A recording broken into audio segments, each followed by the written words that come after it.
The story begins in a quiet, sunlit town. A man observes a scarred leg walking with surprising ease. Two men discuss a girl who has adapted to her long-term injury. Elena Asweld, a young woman with long black hair, is introduced. She clutches a large green book to her chest. A light-haired man with freckles approaches Elena to mock her. He laughs while offering to guess her recent activities. Leaning in close, he mentions hearing rumors about her looking for work. He cruelly accuses her of selling her services to men at the harbor. He continues his vile insinuations while grabbing her long hair. Nearby noblewomen gossip about the scandalous rumors they just heard. Elena remains stoic, having grown numb to such constant mockery. The freckled man mocks her for spending money on old books. He insultingly offers her gold coins for her favors. She reflects on a lifetime spent enduring such mistreatment. Dark shadows of laughter surround her as she accepts her passive role. Angered by her silence, he demands she stop ignoring him. He calls out to his friend, Rello, while Elena remains silent. His face turns red with mounting frustration. He vents his fury with an aggressive shot. He lashes out physically, shoving her away in frustration. Walking away, he throws a final insult at her condition. Elena limps away alone, unaffected by the man's cruelty. The scene shifts to a formal dinner at the Asweld estate. A brown-haired man complains loudly about the quality of the meal. Melvin Asweld, the head of the family, sits at the table. His wife, Melissa, suggests firing the chef for the poor food. Lila Asweld, Elena's half-sister, agrees that the meal tastes cheap. Lila's gaze shifts as she notices Elena entering the room. Elena quietly hands a package to a servant in the background. Suddenly, a slab of meat is thrown directly at Elena's face. Lila smirks while mockingly ordering her sister to eat the thrown food. Elena calmly thanks her sister while deciding to handle herself. Layla seethes with rage after Elena dares to speak back. Melvin warns Lila not to damage Elena's face, citing its value for marriage. Jealousy flares as Lila questions what makes the girl so attractive. Melissa tells Lila not to waste energy on someone beneath them. Melissa informs her husband about the return of Sinclair Butler. Elena reacts with shock to the mention of the prince. She holds her book and parcel even closer to her body. A majestic silhouette introduces the disgraced Sinclair Butler. The prince's history of extreme violence at the palace is detailed. He survived every suicide mission the emperor sent him on. Elena looks at her humble bread and considers the prince's fate. She remains lost in thought about the returning warrior. At the table, Melvin acknowledges Sinclair's incredible survival skills. They discuss the prince's terrifying and insane reputation on the battlefield. Melissa describes him as a man driven by a bloodlust for killing.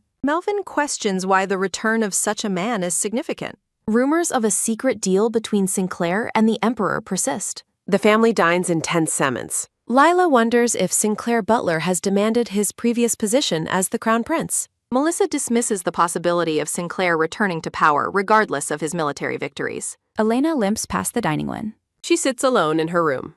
Elena eats her simple bread alone. She wonders when and to whom her father will finally decide to sell her. Horrific possibilities for her future husband cloud Elena's dark and desperate thoughts. Elena recalls her lost hope while enduring her father's violent and cruel physical abuse. Narrative text explains that her hope shattered at the moment her leg was ruined. Her mother's belongings remain tucked away. Elena feels that she has lost the very strength needed to grieve her mother. She breaks down, weeping bitterly as she clutches her mother's old, worn shoes. The moon shines on her loneliness. A new day begins at the mansion. Melvin bursts into the room shouting aggressively for Elena to face him. He demands to know what she has been doing as she reacts in shock. Melvin bellows the startling news that Sinclair Butler has finally shown up at the estate. A sudden marriage proposal shocks everyone. A mysterious blonde man approaches. Sinclair whispers that he has finally arrived to meet the young woman at last. Sinclair Butler stands regally amidst a garden of blooming and vibrant red roses. A story of a savior begins. Melvin continues his verbal assault, calling Elena a filthy and wretched girl for her behavior. Elena cries out that she knows absolutely nothing about the prince's arrival or his intentions. A sudden, sharp knock interrupts them. A servant reports the prince has arrived, leaving Melvin in a state of utter shock. Melvin scolds the servant for not stalling the prince, who forced his way inside. The servant warns that the prince will soon make his way upstairs on his own. Melvin seethes with uncontrollable rage. Melvin commands Elena to fix her appearance and come downstairs to the parlor immediately. He reveals that Duke Hank is willing to pay even more money to take her. Duke Hank is an immensely wealthy man. He is a powerful figure with deep and intricate connections to the imperial throne. Melvin cruelly threatens to break Elena's other leg if she fails to cooperate with him.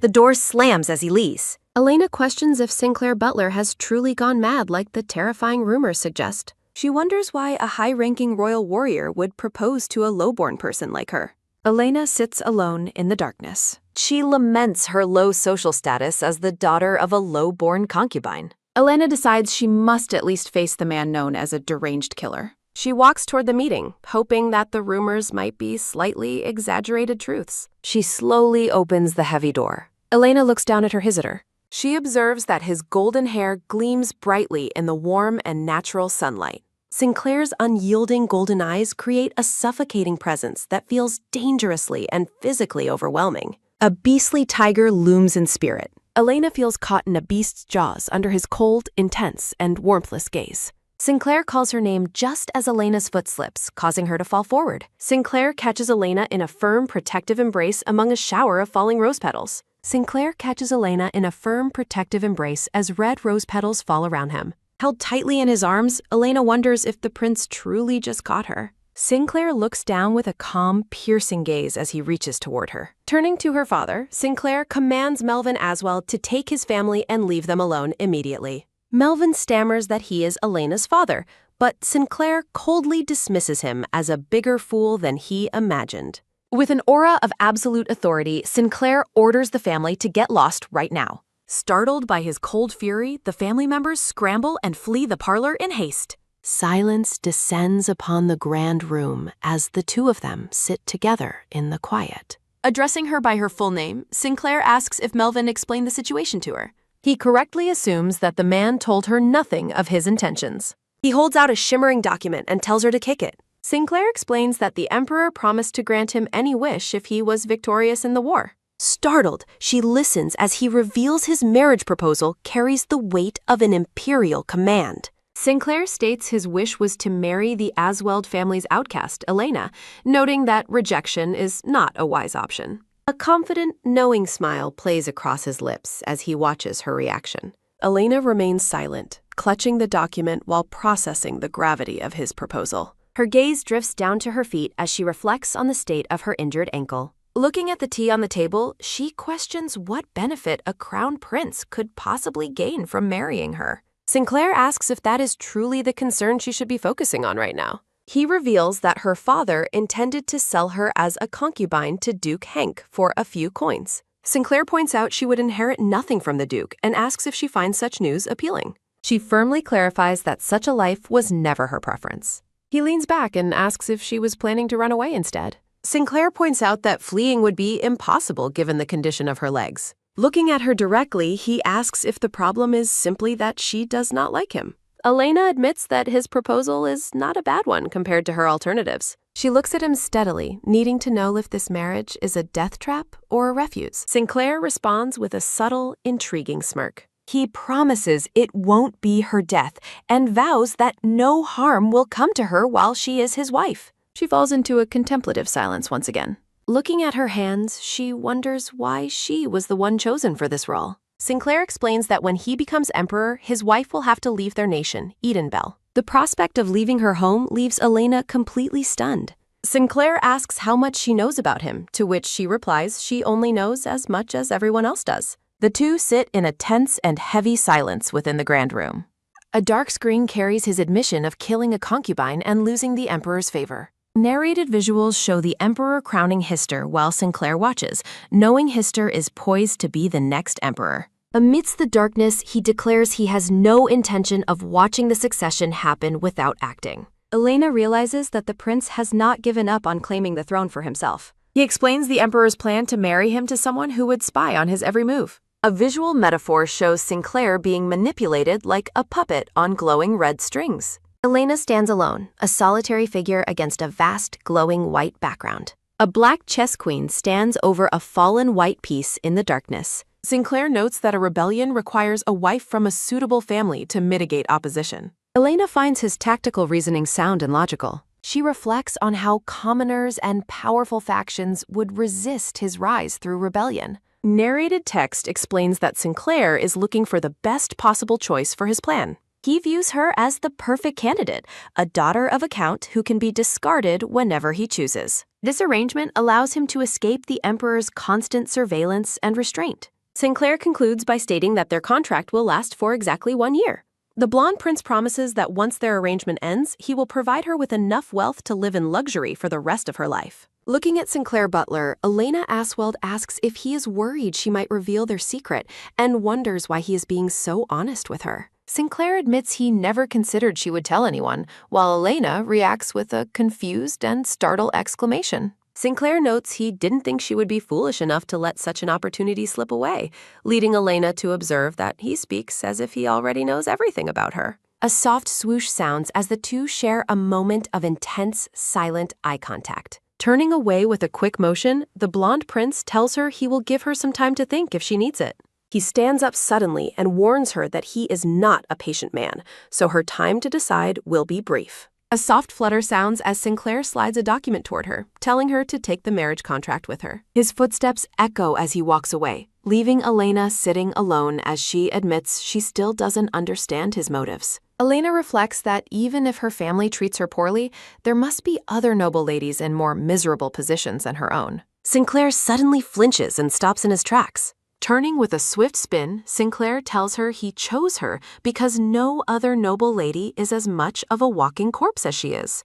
He looks back at her with a chillingly cold and intense expression. Elena responds to his harsh assessment with a short, bitter laugh. A heavy thud echoes through the grand parlor as she is left completely alone in the silence. The peace is shattered as the door is flung open with a sudden burst. Melvin Asweld storms into the room, shouting at Elena to explain why she is still holding the proposal letter and demanding to know what she said to Sinclair. Looking up from the floor, Elena explains that the prince was so forceful that she became frightened. Slap! Melvin strikes her across the face and calls her a foolish girl, followed by the sound of heavy thuds as he continues his assault. As he strikes her again, Melvin bellows that she is a half-witted idiot. Standing over her, Melvin commands Elena to send a letter rejecting the prince's proposal by tomorrow. He looks down at her with hatred and threatens to cripple both of her legs if she fails to obey him. The scene shifts back to Elena's dark and sparse bedroom. A soft sound follows her hand as she reaches out to touch her own reflection in the mirror. She gazes deeply into her own blue eyes. Elena reflects that while some might consider her beauty a blessing, to her, it has been nothing more than a lethal poison. She recalls a dark moment from her past when she considered scarring her own face to avoid being sold off by her father. A memory of Melvin emerges as he dared her to try it. He cruelly threatened that the moment a single blemish appeared on her face, he would dig up her mother's grave. He mocked her grief, asking if she didn't miss her mother and vowing to bring the woman's remains to her himself. Elena's hands tremble in the memory, marking the exact moment she abandoned all hope. Clatter! The knife fell to the floor as she realized there was nothing she could do, not even take her own life. Returning to the present, she whispers to her reflection that accepting the prince's proposal might be her best option. She realizes this path would allow her to destroy Melvin's political influence, which he built through his connections to the throne. She resolves that if she can endure for just 1 year, she will finally be able to leave the nation of Edenbell behind. She looks at her reflection with a sense of grim finality, thinking she might die regardless of her choice. A sad, hollow laugh escapes her lips. Elena weighs the choice between dying by beheading or being sold off as a slave for a dowry, questioning if there is any real difference between the two. She turns her gaze toward the window, as a new thought takes hold. She takes a slow, deliberate step on her skirt foot. Bright sunlight fills the room as she looks toward the outside world. Elena stands quietly by the window, framed by the greenery of the garden. Night falls over the grand estate, casting the buildings in deep blue shadows. On a balcony under the stars, Sinclair Butler stands alone in thought. He recalls the moment in the parlor when Elena admitted she didn't understand why he chose her. He remembers her saying there must be more miserable ladies than her, which led him to ask if she was planning to run away. Sinclair's memory continues to his harsh remark that fleeing would be impossible given the condition of her legs. Gripping the balcony railing, he reflects with regret that he shouldn't have spoken to her so cruelly. The blonde warrior looks out into the night with a somber and pained expression. Sinclair resolves that this time he will be the one to save her. Peaceful lands where grains and fruits ripen. Tension rises within the imperial palace. Sinclair Butler exudes a cold, formidable presence. Schuler observes the prince's severe expression. The knight notes the public curiosity. Rumors regarding Sinclair's wish will soon spread. Sinclair questions if the proposal was delivered. Schuler regrets not accompanying the prince. Sinclair reviews a report on his tasks. Sinclair reads about the death of Elena's mother. Schuler details Elena's childhood leg injury. The cause of the injury remains speculation. The injury forever darkened her personality. Sinclair disagrees with the knight's support. He denies the Asweld family's direct fault. Sinclair dismisses the knight for the evening. Schuler avoids the prince's sour mood. A soft thud sounds as Sinclair sits alone. Sinclair reflects on his encounter with Elena. A portrait of the beautiful lady Elena. The prince focuses on her distant gaze. The scars on her ankles are revealed. Sinclair looks on with deep contemplation. Sinclair curses in a moment of frustration. Dawn breaks over the grand estate. Elena wakes after a long night. She laments her total lack of sleep. She resolves to meet Sinclair today, planning a secret escape from the mansion. Elena limps carefully downstairs. Melvin intercepts her in the parlor. Elena is stunned to find him awake. Her father demands to know her destination. She questions his sudden need for permission. Elena calls out his plan for Duke Abe. Melvin suppresses his rising, violent anger. A strained, tense silence fills the room. Melvin insists they sit for tea. An elegant spread of tea and cakes. Elena senses a looming, hidden danger. Melvin mockingly denies any intent to poison. She knows her value is purely financial. Melvin feigns concern for her feelings. Elena recalls how he excluded her first. Melvin warns her about the imperial family. He demands her trust regarding Duke Hank. Melvin shifts the conversation with a smirk. Her father gleefully urges her to drink. She refuses the suspicious, unknown tea. A sharp snap sounds as Melvin acts. Warrack! A man's hand suddenly seizes Elena Asweld's case. Elena's screams are muffled by Melvin Asweld's firm grip over her mouth. Melvin remarks that she should have complied and drunk the drugged tea he offered. He notes the Duke's twisted delight upon hearing about the injury to her leg. Melvin assures her that her new husband will be quite fond of her. Elena falls into a deep, drug-induced slumber as Melvin calls them a perfect match. Fragments of a past life echo with the name of someone who never returned. A young, blonde boy smiles while holding glowing threads, confessing to a deep-seated resentment. A young Elena gazes at the sky, admitting she wanted to leave with him. The young blonde boy kneels, explaining that his hatred was matched by how much he missed her. Their hands reach for one another in a moment of desperate longing. Young Elena is horrified to realize she cannot reach out to him. She is paralyzed by the realization that she cannot even find her voice. The young boy promises they will never be separated again, swearing on his life. Light consumes the memory as a voice begs for him not to leave again. Young Elena cries out for Len as the vision of the boy fades away.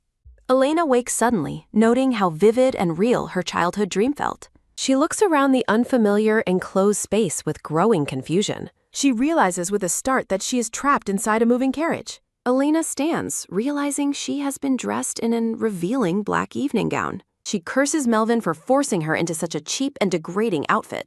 Her anger flares as she struggles with high heels on her scarred ankles, feeling like livestock. A carriage speeds across the countryside toward the territory of the Hank Duchy. Panic sets in as Elena searches for a way to escape before they arrive. She tries to open the carriage door but finds it securely locked. She pulls back the curtain only to find the window has been boarded up.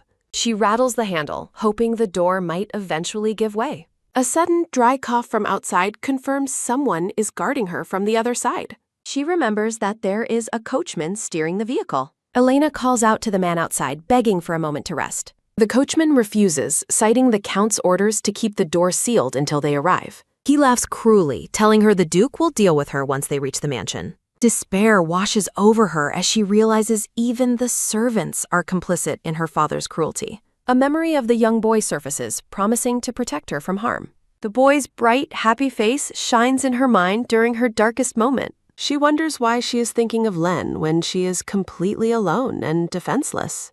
Arg! A sudden, agonizing scream erupts from the coachman outside the carriage. Kong! The carriage jolts violently, throwing Elena to the floor as it comes to a stop. Trembling, she wonders if thieves have intercepted the carriage in the woods. She prays that whoever is outside will simply open the door and set her free. She bangs on the walls, shouting for help and begging to be released from her cage. A calm, familiar voice greets her by name from just outside the carriage. The carriage door is suddenly flung open, revealing the figure standing in the light. Sinclair Butler, clad in dark armor, offers her a cool and composed greeting. He steps inside, reminding her he never authorized her to marry anyone else. The blonde warrior looms over her, his presence dominating the small carriage interior. He leans in close, asking her if she has already forgotten his proposal. The scene shifts to a magnificent, sun-drenched villa overlooking a garden garden. Sinclair and Elena sit opposite one another in a lavishly decorated parlor. Sinclair asks if she was shocked, reassuring her that his secret villa provides absolute safety. Elena asks Sinclair how he knew to rescue her, and he mockingly questions her wit. Sinclair explains that he has been monitoring the Asweld family. Elena offers her thanks while questioning his motives, earning a sharp look from the prince. The blonde prince denies any ill intent, but Elena insists his words were painful. Looking away, Sinclair bluntly states he is indifferent to her opinion. Sinclair demands to know if she has reached a decision regarding his marriage proposal. Elena looks him in the eye and finally accepts the offer. Sinclair reveals he had intended to visit the palace before her father's kidnapping attempt. He places a marriage contract on the table for her to sign. Sinclair mentions the Emperor's joy as Elena begins to sign the official document. Elena notices the contract is backdated and asks if the error is acceptable. Sinclair reaches for the paper, explaining that the early date was intentional. Sinclair stares ahead with a cold, focused expression. He promises to become emperor soon and help her leave after their one-year contract. In the lavish parlor, Elena quietly expresses her gratitude for his assistance. Sinclair stands to leave, warning that her father Melvin will likely cause further trouble. He asks her if she noticed the importance of the Emperor seal. The imperial crest symbolizes that Melvin has committed treason by defying a royal decree. Sinclair smirks, relishing the political trap he has set for the Count. He informs Elena that his knight will escort her home tomorrow for her belongings. Sinclair notes the villa is superior to the cramped attic she used to inhabit. Elena agrees, though she seems caught off guard by his sudden kindness. She watches him, wondering why he is lingering in the doorway. Sinclair gazes at her black gown and comments that her attire is improper. Elena blushes in embarrassment until Sinclair wraps his heavy cloak around her shoulders. Draped in the prince's cloak, Elena stands amidst a flurry of pink flowers. Sinclair smiles warmly, telling her that she is naturally beautiful without fancy clothes. The blonde prince tells her to rest well before he departs. Left alone, Elena is visibly flustered by his unexpected compliment. A rhythmic tap sounds as the prince walks down the hallway. She exhales deeply, admitting to herself that she is completely exhausted. Panic strikes as she realizes she never mentioned her attic room to him. She concludes he has been spying on her, feeling uneasy despite her safety. Bright sunlight breaks through the clouds as a voice offers comfort. Elena closes her eyes, seeking a moment of peace. Lush greenery surrounds her as she resolves to protect her savior. A vision of her childhood with the young boy Len warms her heart. The scene shifts to the Aswell estate under the dark night sky. Melvin screams in a blind fury upon learning that Elena has escaped. The terrified servant reports that Sinclair Butler was responsible for the attack. The messenger trembles, explaining how he narrowly escaped death during the carriage ambush. Melvin realizes Sinclair intentionally spared the witness to send him a warning. Cold sweat pours down the Count's face as he curses his misfortune. He mourns his ruined plans of gaining power through an alliance with Duke Hank. A loud crash echoes as Melvin flips his desk in a violent tantrum. He clutches his hair, screaming curses at both his daughter and the prince. Melvin begins writing a desperate letter of explanation to Duke Hank. The following morning, a maid frantically wakes her master with urgent news. Sinclair Butler has arrived at the front gates with a legion of guards. The blonde prince stands tall before Melvin, looking ready for a confrontation. Melvin Asweld and his family stare in utter disbelief at the arrival. Sinclair Butler addresses the Count by his full name with cold authority. Sinclair stands before Melvin, casually remarking on the pleasant weather. The blonde prince wears a smug, triumphant expression before the family. Sinclair closes the distance between himself and the startled Count. The prince's eyes shine with a cold and predatory light. Sinclair announces Melvin's arrest for kidnapping the princess consort.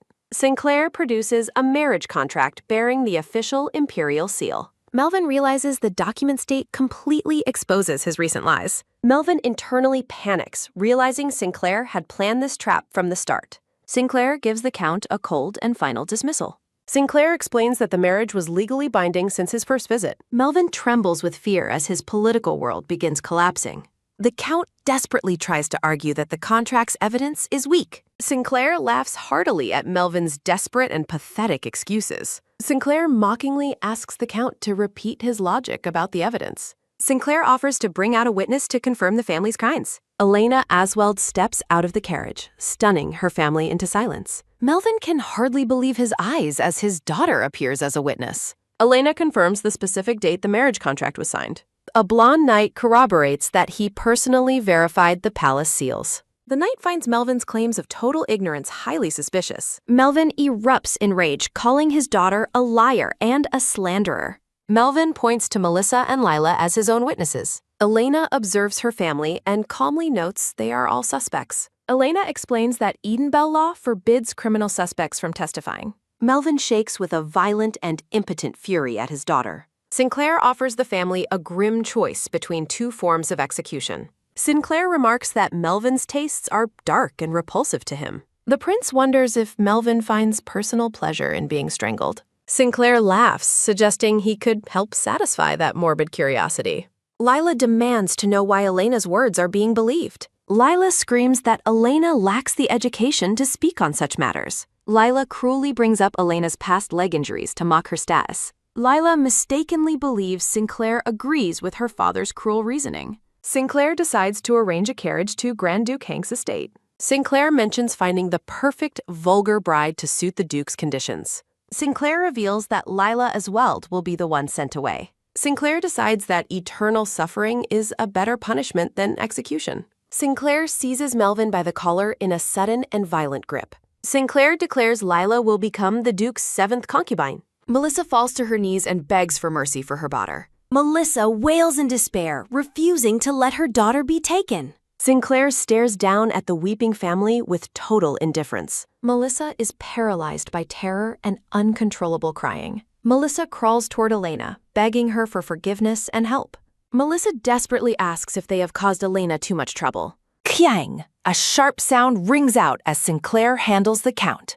Sinclair orders the Count to crawl and beg for his life like a fly. Sinclair drags the disgraced Count away across the stones of the courtyard. The Count and his wife collapse onto the stones in a pathetic display of submission. Melvin weeps, admitting he knew Elena was the prince's consort, but acted out against her anyway. The Count grovels at Elena's feet, desperately offering a hollow apology for his crimes. Melvin looks up at his daughter, claiming he actually loved her very much all along. Melvin grabs at Elena's skirt, pathetically claiming he was just clumsy at expressing his love. Elena pulls her dress from his grasp, coldly commanding him to let go of her. Melvin stands and points at Lila, blaming her for the bullying and demanding she kneel too.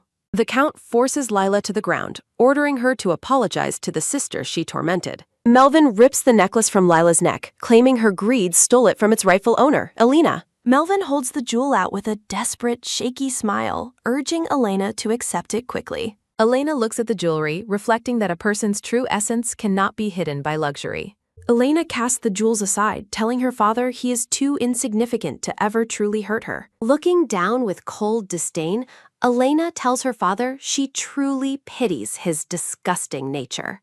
Elena declares that he is beneath her and can never hurt her again, pitying his wretched existence. Melvin begs on the cobblestones as Melissa and Lila watch their world crumble in the background. Sinclair Butler intervenes with a single sharp word, bringing the pathetic display to a halt. Sinclair orders his knight, Schuler, to imprison the family and execute them if they attempt to leave. With a sharp thud, Sinclair kicks the Count, ordering him to step aside and get out of his way. Sinclair leads Elena away to handle their business while she wonders what he means by that. Narration explains that to the rest of the world, Sinclair is known as a ruthless, deranged prince. The blonde prince looks back at Elena with a surprisingly calm and satisfied expression. Elena's bright blue eye reflects the shifting nature of her reality as she watches him. A simple confirmation rings out amidst a backdrop of soft pink roses. Elena speaks Sinclair's name as they prepare to move forward together.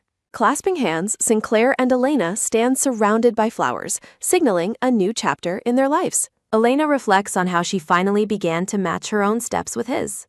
Stepping over her past, Elena moves toward the estate and a life far away from her family. The pair walks together toward the future that has been waiting for them both. Within the grand parlor of the villa, the two sit down to discuss the day's heavy events.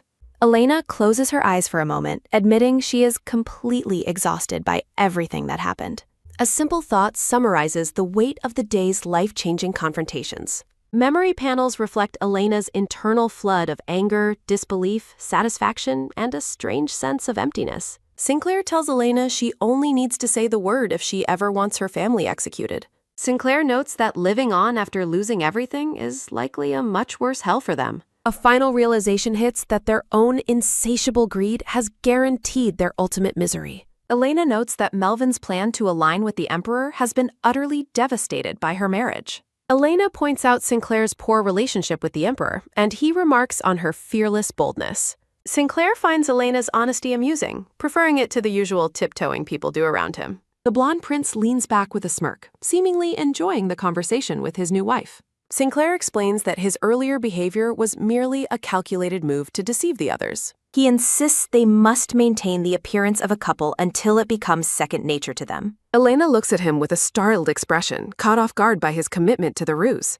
Sinclair confirms that Melvin, Melissa, and Lila will all be stripped of their titles and become commoners. Sinclair reassures Elena that despite her bloodline, her status as a victim and his wife makes her an exception. The greedy family is reduced to performing the manual labor they once looked down upon with contempt. Melissa and Lila are shown sobbing as they struggle with the menial chores of common kitchen maids. Sinclair reveals that since the Duke paid for Elena, he will also be stripped of his status. Sinclair explains that Duke Hank was a close aide to the Emperor's man, Hister Butler. By crushing the Count's family, Sinclair has successfully removed one of his most troublesome political opponents. Elena wonders if Sinclair's real goal was never to help her, but something much more cold and calculated. Sinclair murmurs something barely audible to himself. Sinclair dismisses Elena's question, claiming it was nothing important. Elena asks Sinclair if she could request a special favor. Elena asks for her mother's grave to be moved. Elena recalls her father's past threats regarding her mother's resting place. Sinclair notes the grave is her responsibility, making her feel hesitant. Elena's blue eyes widen in a moment of sudden surprise. Sinclair offers his hand, promising to return her rightful inheritance. Sinclair points out the vast wealth she stands to gain.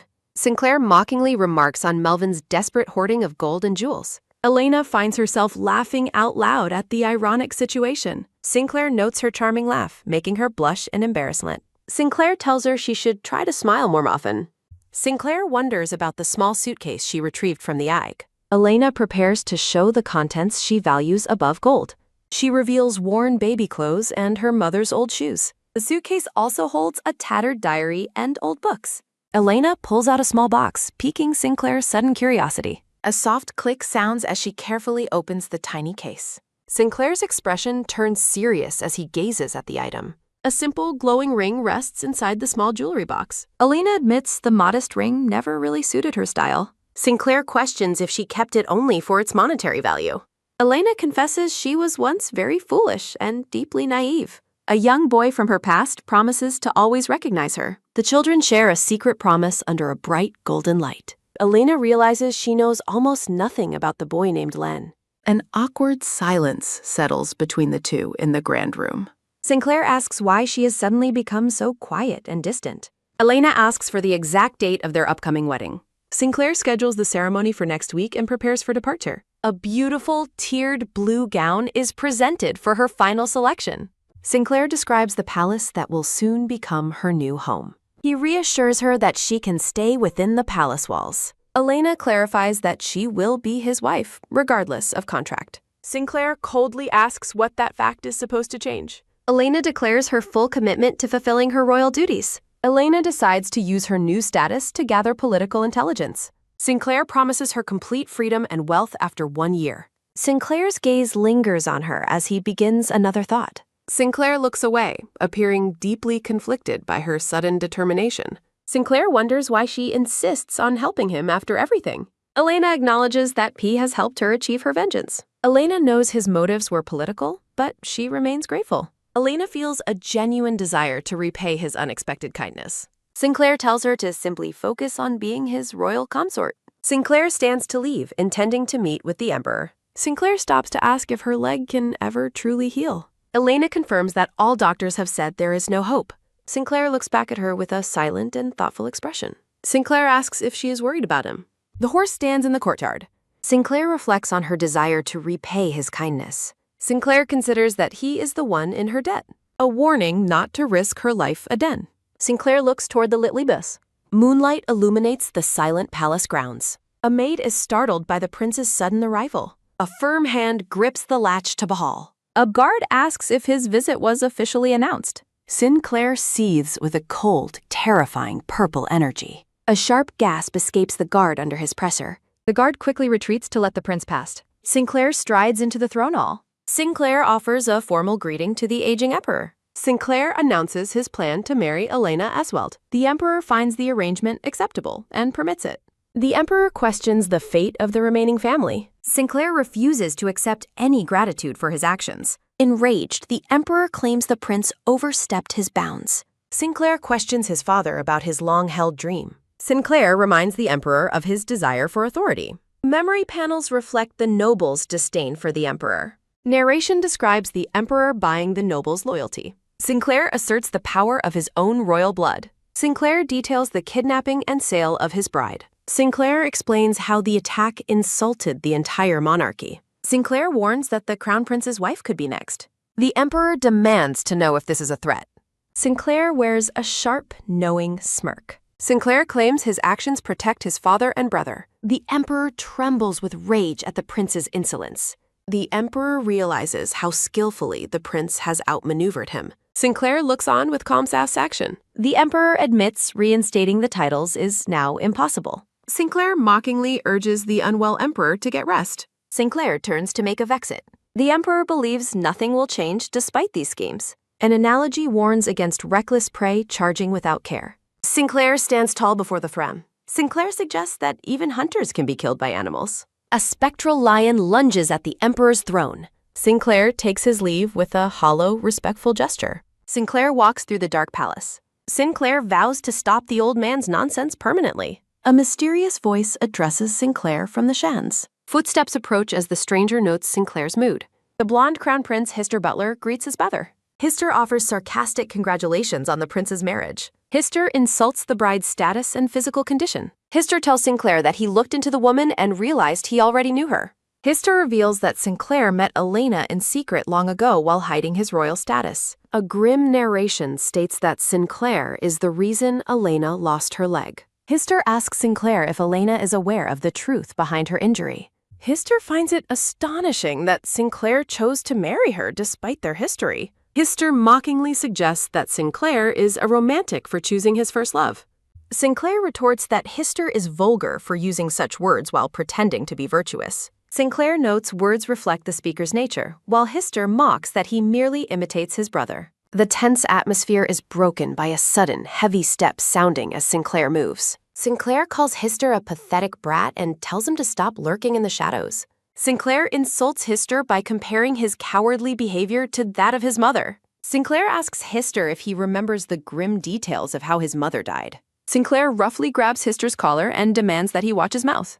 Sinclair leans in and warns Hister that he might be the next one to die. Hister grits his teeth in a silent, terrified rage as he faces his brother. Sinclair laughs mockingly, claiming he prefers immediate action over making empty threats. Sinclair details the reciprocal deaths of their mothers, calling his own actions gentlemanly. Sinclair adjusts Hister's collar and warns that his future safety is not guaranteed. Hister gasps in shock at the cold ruthlessness of Sinclair's words. Sinclair mockingly notes that Hister is trembling so much he might wet himself. Sinclair offers some condescending advice before he begins to walk away. Sinclair advises Hister that any fight he picks should be fought with everything he has. Sinclair stops and warns Hister never to speak Elena's name with her. Sinclair threatens to cut Hister's throat if her name ever crosses his lips. Sinclair warns Hister not to force him into a situation where he must kill his brother. Sinclair orders Hister to relay their entire conversation back to the emperor. Sinclair departs after noting he has already taken everything from Hister's family. The night air sparkles with a cold and foreboding blue energy. Hister wonders internally if Elena truly is Sinclair's long-lost first love. His frustration boils over as a hard, solid thud echoes against the wall. Sinclair questions himself about the true depth of his feelings for Elena. A sharp snap sounds as the children's hands are forced apart by their pursuers. Young Sinclair screams out for Ellie as they are separated in the woods. Sinclair walks alone through the silent palace grounds into the darkness. A moment of quiet transition follows the intense and violent confrontation. Bright morning light filters into Elena's lavish and peaceful villa bedroom. Elena reflects on how she has let her guard down in the comfortable villa. The maids politely ask Elena if her breakfast meal suits her personal tastes. Elena decides to spend the morning going through her few packed belongings. Elena prepares to discard any items that she no longer deems necessary. Elena looks at the modest ring and wonders what she should do with it. Elena recalls a moment from her past when she retrieved the discarded ring while crying. Elena questions what she is still expecting from a past that means nothing now. An escort knight named Schlar introduces himself and greets Elena warmly. Her thoughts are interrupted when a quick chime sounds as the knight asks her to wait. Schlar politely apologizes for his sudden and unannounced arrival at the villa. Elena asks the knight if there is something specific she needs to see. A massive mountain of colorful gift boxes is revealed to fill the entire room. Schuyler explains that Sinclair gave very firm instructions regarding these many deliveries. A stunning purple gown and matching accessories are presented as Sinclair's special gifts. Elena looks concerned as a narration notes Sinclair would never let anyone escape his reach. The brown-haired knight leans in to whisper a secret message into Elena's ear. A light-hearted moment follows as the knight laughs while Elena remains wide-eyed and surprised. Elena covers her mouth while letting out a soft and elegant giggle. The knight explains a wardrobe specialist is arriving soon and offers his help, but Elena insists the current gifts are already more than satisfactory. The knight remarks on the exhausting journey, and Elena offers him tea, which he considers a great and unexpected honor. Elena personally serves the knight a popular tea, and he accepts the gesture with deep gratitude and humility. Her attention is caught by a sudden, quick click sounding as a ring slips from her grasp. A sharp, ringing clink echoes as a gold ring and its box fall to the floor.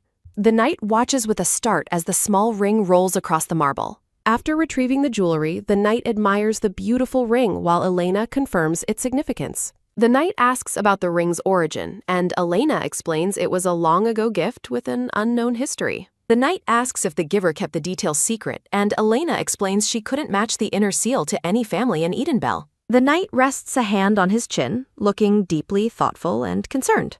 The knight reveals the ring actually belongs to another empire, leaving Elena visibly stunned. Elena gazes at the ring with newfound wonder as the morning light sparkles around her. The knight apologizes for forgetting the specific empire's name, but Elena reassures him that no apology is necessary. Internally, the knight realizes why Sinclair chose Elena, noting that the prince even gave her a precious relic from his own mother. A vision of a dark fortress appears behind the ring as narration explains it represents the seal of the late empress's fallen kingdom. The knight sips his tea while thinking that leaving these hints is a bold move on his part. Narration observes that both Sinclair and Elena seem haunted by a shared past of regret and loss. The knight announces the maid's arrival through the golden frame doors as Elena acknowledges him. A quick, respectful bow sounds as the knight takes his leave from the villa. Surrounded by busy maids, Elena reflects on her preoccupation with preparation, while the servants marvel at how perfectly every dress fits her. The sunlit gardens are transformed into a breathtaking venue filled with flowers, music, and wedding guests. Dressed in a stunning black gown, Elena listens as the maids exclaim that she looks truly beautiful today. The maids eagerly anticipate the guests' amazement at the bride's striking and unconventional appearance. Elena offers a gentle and subtle smile while wearing her intricate floral hair ornaments. Elena humbly apologizes for her lack of experience, which leaves the red-haired maid looking quite flustered and shocked. The red-haired maid's heart is touched by Elena's surprising and genuine kindness. The maids are completely bewildered when Elena invites them to sit and eat as her equals. The maids are left in shock after Elena personally sees them off at the palace entrance. Moved to tears, the two maids vow to serve Lady Elena with every ounce of their devotion and hearts. A maid offers Elena a glass of warm water to soothe her nerves, receiving a quiet thank you in return. While drinking, Elena wonders if her internal panic and nervousness are visible to everyone in the room. The grand spires of the cathedral stand tall and imposing against a clear blue sky. Gossiping nobles fill the hall as narration notes that the event highlights Sinclair's diminished royal status. Elena worries that her presence and status might cause the others to mock Sinclair even more. Elena notices that Sinclair specially provided low-heeled shoes to accommodate her injured leg, though she still fears walking in public. A sudden, firm grip sounds as Elena clutches her hands, determined to hide her insecurities from the crowd. Sinclair enters the room and asks if they are ready, startling the maids and his bride. Sinclair stands tall and regal in a majestic black ceremonial suit adorned with intricate gold embroidery. Elena's eyes widen in awe as she takes in the prince's striking and handsome transformation. A vision of a traditional white wedding reflects the imperial promise to serve the people. Narration notes that the imperial family has formally refused to acknowledge Sinclair's union by forcing him out of the traditional white attire. Sinclair tells Elena she will be the star today, despite his attempt to steal the spotlight, and she wonders if he is paying her a compliment. A shadow falls over Elena's face as she looks down with a somber and pained expression. A maid announces the start of the ceremony, and Sinclair calmly acknowledges the signal to depart. A soft, quick swish sounds as Sinclair reaches out his hand for his bride. Surrounded by blooming lilies and soft petals, Sinclair pulls Elena into a protective and intimate embrace. Sinclair pulls Elena close and explains that, as his precious wife, he must put on a proper show for their audience. Surrounded by a floral display, Sinclair looks satisfied while Elena appears dazed by the sudden intimacy. A light rustle sounds as Sinclair reaches out toward his bride's neck with a small, knowing smile.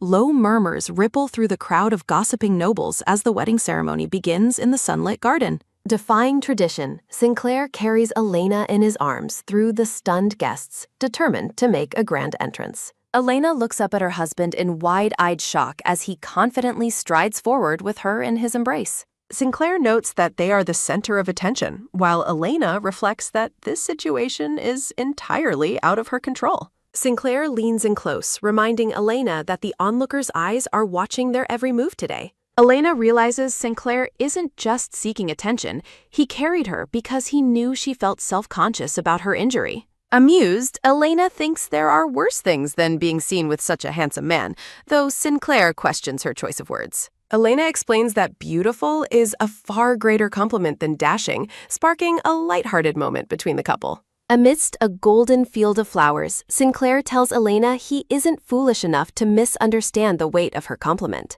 A warm flush creeps up Elena's neck as she looks away, feeling flustered by Sinclair's intense and direct gaze. Sinclair finally reaches the white altar, still holding Elena as they face the priest waiting to begin the rite. The priest, Glenn, smiles warmly and observes that this wedding is exceptionally special in many ways. Elena watches Glenn closely, recalling that the Knight Schlur once identified this high priest as Hister's trusted ally. Her thoughts race as she wonders why a priest from the Imperial-aligned temple is officiating their unconventional union. Sinclair stands firm, asserting that as a unique figure in Edenbell, he must meet the high expectations placed upon him. The sound of muffled laughter echoes as the guests continue to whisper and gesture toward the couple. Glenn and Sinclair agree that rigid customs can be stifling, and the priest notes this won't be a typical wedding ceremony. Elena is taken aback by the priest's candid and somewhat irreverent remarks about traditional sacred rituals. Narration observes that the ceremony serves to reaffirm the deep trust and sacred vows shared between the husband and wife. Sinclair looks intently at the high priest as they prepare for the formal exchange of their marriage promises. A steady calm settles over Sinclair as he focuses entirely on the gravity of the life-changing moment before him. Elena resolves to maintain an emotional distance with cold words, fearing Sinclair might start viewing her as a good person. When the priest asks for his commitment, Sinclair gives a firm and clear response of agreement. Sinclair turns his gaze back to Elena, waiting for her to speak her own vows before the gathered witnesses. Glenn asks Elena if she promises to cherish Sinclair and remain by his side for the rest of her life. Elena remains silent for a heartbeat, her face set in a somber and deeply reflective expression as she considers her future. Internally, Elena acknowledges this was her only choice and expresses gratitude for the man who helped her when everyone else turned away. A gentle and sincere smile touches Elena's lips as she looks at Sinclair, signaling her silent acceptance of her role. Hearty applause and cheers erupt from the venue as the ceremony concludes, celebrating the newly joined couple. Framed by roses, Sinclair holds Elena close, the two of them looking every bit like a devoted and unified pair. A light scuff sounds as a man in white boots approaches and offers a polite greeting to Madame Elena. Bathed in a radiant light, the high priest introduces himself as Glenn and offers a pleasant smile to the bride. A soft swish sounds as Glenn bows slightly, addressing Elena with a friendly and welcoming tone after the ceremony. Glenn asks Elena if she was startled by his earlier remarks, which he jokingly refers to as his own blasphemous words. Sinclair interjects that Glenn is naturally disrespectful, so such behavior is to be expected from him. Glenn laughs and counters that the prince should be the last person to lecture others about showing proper respect. A soft rustle sounds as Sinclair carefully lowers Elena onto a plush seat, his hands lingering briefly on her waist. Glenn lets out a mischievous laugh while thinking of them as lovebirds, much to Sinclair's irritation and annoyance. A man with long silver hair and striking green eyes approaches to compliment the impressive nature of their wedding. A quick, respectful tap sounds as the silver-haired man places a hand on his chest and introduces himself as Eric Connor. Duke Eric Connor smiles kindly, his composed and noble demeanor reflecting his high status within the empire. Elena watches the Duke with a neutral expression, taking in the presence of this powerful and unexpected guest. Narration explains that Duke Connor leads a formidable army, possessing power that rivals what Elena's family once held. Duke Connor offers his sincere congratulations and praises Elena's beauty, prompting a formal thank you from Sinclair. Sinclair informs Elena that he needs to speak with the Duke privately and promises to return to her side shortly. As Sinclair departs, Elena is left alone with the knight and feels a sudden wave of social awkwardness wash over her. Duke Eric Connor bids Elena a polite farewell, expressing his hope that they will encounter each other again soon. Duke Connor offers a dinner invitation to his estate, boasting that his personal chef skills are second to none. A soft, quiet nod sounds as Elena acknowledges the Duke's polite gesture with a composed expression. A sudden, sharp stop sounds as Sinclair turns back to watch the silver-haired man depart with a lingering, guarded gaze. A firm, heavy grab sounds as Sinclair places a hand on Glenn's shoulder and calls the high priest by name. Sinclair leans in close and warns Glenn that it would be wise for him to avoid saying anything unnecessary. A rhythmic, steady clack sounds as Glenn remains silent while the prince strides away toward his bride. Glenn smiles and mentions that while Schlur is guarding her like a hunting dog, he still feels a sense of worry. Elena wonders if Sinclair truly used such an insulting term, though she reflects that his expression was quite serious. Glenn asks if he might inquire how she and Sinclair first became acquainted, provided she feels comfortable sharing the story. Glenn reveals that his loyalty stems from a long time ago when he owed Sinclair a significant debt. Glenn recalls the moment he incurred the debt, realizing it was a burden he would spend a lifetime repaying. Glenn explains he has been repaying it gradually and encourages Elena to seek his help whenever she has need. Glenn identifies himself as both a friend to Sinclair and a servant to all those the prince holds dear. Elena reflects that since she isn't someone Sinclair holds dear, she has no right to ask for the priest's assistance. Glenn notes that while Sinclair handles matters personally, an outsider's perspective can often reveal what is being overlooked. Glenn stares intently while suggesting there may be aspects of the past that she has not yet noticed. A vision of Sinclair's past shows him with a mysterious woman, hinting at secrets hidden within his childhood memories. A brisk light step sounds as Sinclair returns to the group, drawing Glenn's immediate and amused attention. Sinclair tells Elena their conversation stays private, warning that the priest could face trouble for his lingering gaze. Elena offers her thanks and promises to remember the kind and supportive words shared during the ceremony. A rhythmic, heavy gallop sounds as the carriage approaches the grand and sprawling estate under a golden sunset. Sinclair observes that the imperial family has no intention of welcoming them, a petty move he fully expected. A sudden, heavy jolt sounds as the driver announces their arrival at the prince's ancestral palace. Elena stares out the window with a pensive expression as she prepares to enter her new home. Narration notes that this palace is the place where Sinclair was born and has lived his entire life. Elena wonders what the interior of such a massive and historical building might look like from the inside. Ornate relics and hunting trophies decorate the halls, sparking questions about the palace's potential extravagance or hidden defiance. A long, low creak sounds as the massive doors swing open, revealing a vast and dimly lit entrance hall. Elena is struck by the emptiness of the grand hallways, which stand silent beneath towering chandeliers. Sinclair admits the place is empty, while Elena confesses her surprise at just how desolate the palace feels. Narration notes that despite being spotless, the lack of furniture makes the vast palace appear lonely and cold. Looking at Sinclair's somber silhouette, Elena begins to understand the solitary life her husband has endured until now. A sharp, high creak sounds as Sinclair reaches for a doorknob, noting the bedroom is just as vacant. Sinclair tells Elena to furnish the room however she likes, asserting that he doesn't mind her changes. Sinclair reminds her that for the next year, they must maintain the appearance of a perfect and unified marriage. Elena's eyes widen in shock as the weight of Sinclair's words begins to settle over her. A bright, energetic call sounds as the maids announce their arrival to assist Elena with her evening bath. Sinclair casually mentions he will go wash up as well, leaving Elena looking utterly shocked and confused. Elena's mind races with panic as she questions the implications of Sinclair's casual and unexpected remark. Surrounded by steam, a maid explains that the scented oil she applied should be perfectly comfortable for the bride. A maid notes that while women usually wear makeup after bathing, Elena's natural beauty requires only a touch of lip color. A radiant, glowing aura surrounds Elena as she stands before the mirror in her simple white nightgown. Sinclair's words echo in her mind, emphasizing the need to maintain a perfect marital image for their contract's duration. A cold, sudden shiver sounds as Elena pulls her hair close, feeling the weight of her new reality. Elena timidly asks for a robe, but the maids protest that they worked hard to create a seductive look. A small, pitiful whimper sounds as Elena ties her robe, much to the disappointment of the pouting maids.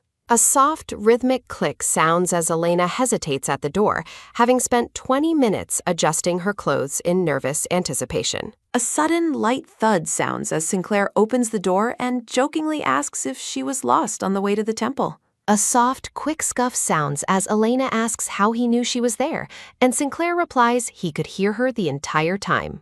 A heavy, expectant silence sounds as Elena gazes up at her husband, wondering why he would wait for her. Sinclair looks on with an amused expression. A sudden, firm grab sounds as a hand reaches out.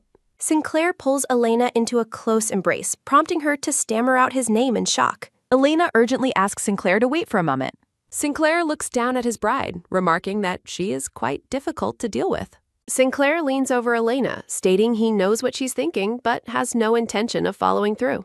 A soft, knowing smirk sounds as Sinclair adds that he is willing if she chooses to initiate. A soft, quick scurry sounds as Elena crawls away toward the very edge of the bed. Sinclair observes that she has retreated to the very edge of the bed while she remains silent. Sinclair reflects that her inexperienced behavior wouldn't stop him if he truly wished to touch her. Sinclair wonders if his own lack of experience with others would even make a difference to her. A light wooden slide sounds as Sinclair opens a bedside drawer. Elena's eyes widen in alarm as she questions the sudden noise coming from the drawer. A sharp, quick slice sounds as Sinclair uses a small dagger to cut his own hand. When Elena asks what he's doing, Sinclair explains they must perfectly deceive everyone about their wedding night. Sinclair lets blood drip onto the sheets, calling it proof enough that they spent the night together. Elena realizes that Sinclair has actually had many previous opportunities to touch her, but chose not to. As Sinclair bandages his hand, Elena concludes that she was mistaken about his intentions. Elena offers her thanks for the day, which Sinclair questions with a brief and confused response. Elena explains that his help in carrying her and his kind words truly helped her remain calm. Sinclair dismisses her worries about her limp, asserting that he only cared about her comfort, not others' gazes.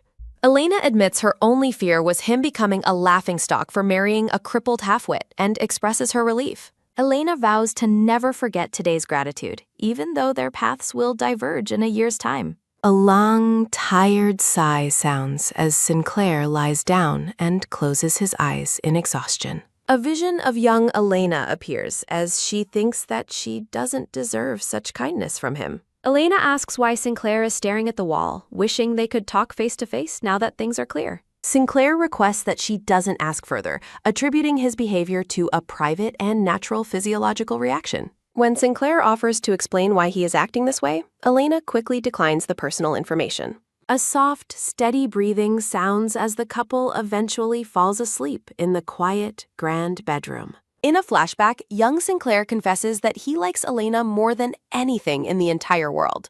Sinclair wonders if he smiled back then and how that smile might have looked to her. Sinclair's hand rests on the bedsheet as he remains lost in his silent, late-night reflections. Watching Elena sleep, Sinclair wonders if he is currently doing well in his role as her husband. The scene shifts to the Asweld estate, where the sound of heavy sobbing and hiccups fills the room. Lila glares with pure hatred, internally cursing Elena for being an ungrateful and troublesome girl. Narration reveals that Melvin's hidden violence plagued the Asweld family, sparing neither his wife nor his daughter. Despite the abuse stopping in public circles, Lila remained deeply traumatized by her father's cruelty. Unable to find hope like Elena, Lila instead chose to fill her empty heart with meaningless and expensive luxuries. Lila could never forgive Elena for maintaining a bright and hopeful spirit despite the violence they both faced. Layla's resentment grew because she felt Elena didn't deserve to remain unbroken despite the bullying and pain. Young Elena is described as a beautiful fairy who continued to shine like a star despite her circumstances. Lila felt a twisted sense of happiness only when Elena's legs were ruined, leaving her equally broken. Layla regained her sense of self-worth whenever she saw Elena's spirit wearing down under the pressure. Layla reflects on how different they were, standing in her fine gowns while Elena served in plain clothes. Lila once believed she stood above Elena, certain that her sister would never be able to smile again. Narration notes that everything has now shifted, shattering the dark reality Lila worked so hard to maintain. Now, Elena is flourishing alongside Sinclair,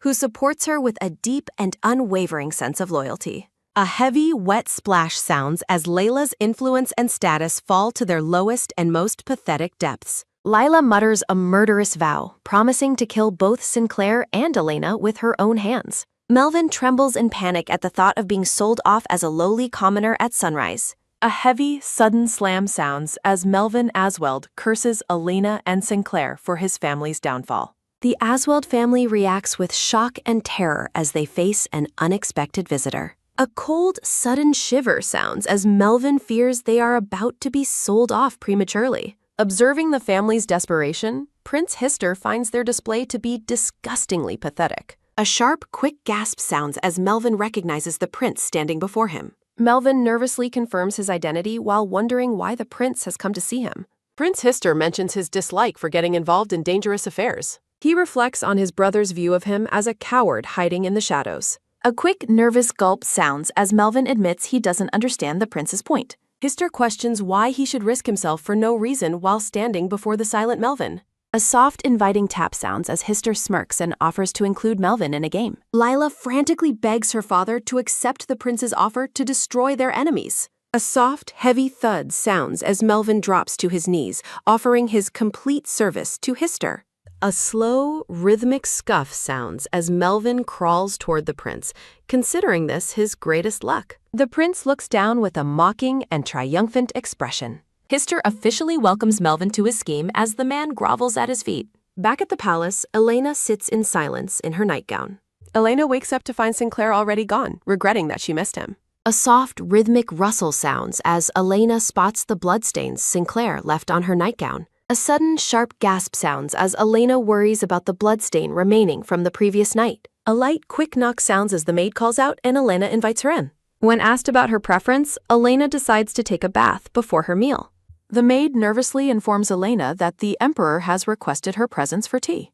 A vision of the Emperor appears as the maid conveys his excuse for his earlier absence. Elena confirms that the imperial message was sent only after Sinclair had already left. She realizes that Sinclair would have refused the invitation if he had known about it. Despite the maid's warning about Prince Hister's presence, Elena prepares to them. Elena commands the maid to inform Sinclair that she has accepted the Emperor's invitation. She vows to fulfill her duties and support Sinclair as a way of showing gratitude.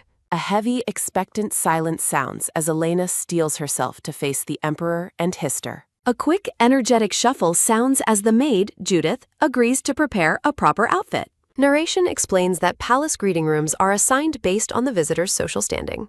Elena is brought to a low-quality room meant for commoners and soldiers. She realizes the palace staff is intentionally trying to intimidate and insult her. A soft, liquid pour sounds as the maid prepares the tea while Elena waits. A long, quiet stillness sounds as the tea eventually goes cold during the wait. A soft metallic clink sounds as Elena realizes they will use the cold tea as a pretext to leave. She knows the plan is to spread rumors about how the imperial couple was mistreated. A soft, rhythmic swallow sounds as Elena drinks the cold tea, mocking their pathetic tactics. A steady, rhythmic tick sounds as the clock marks the passage of time.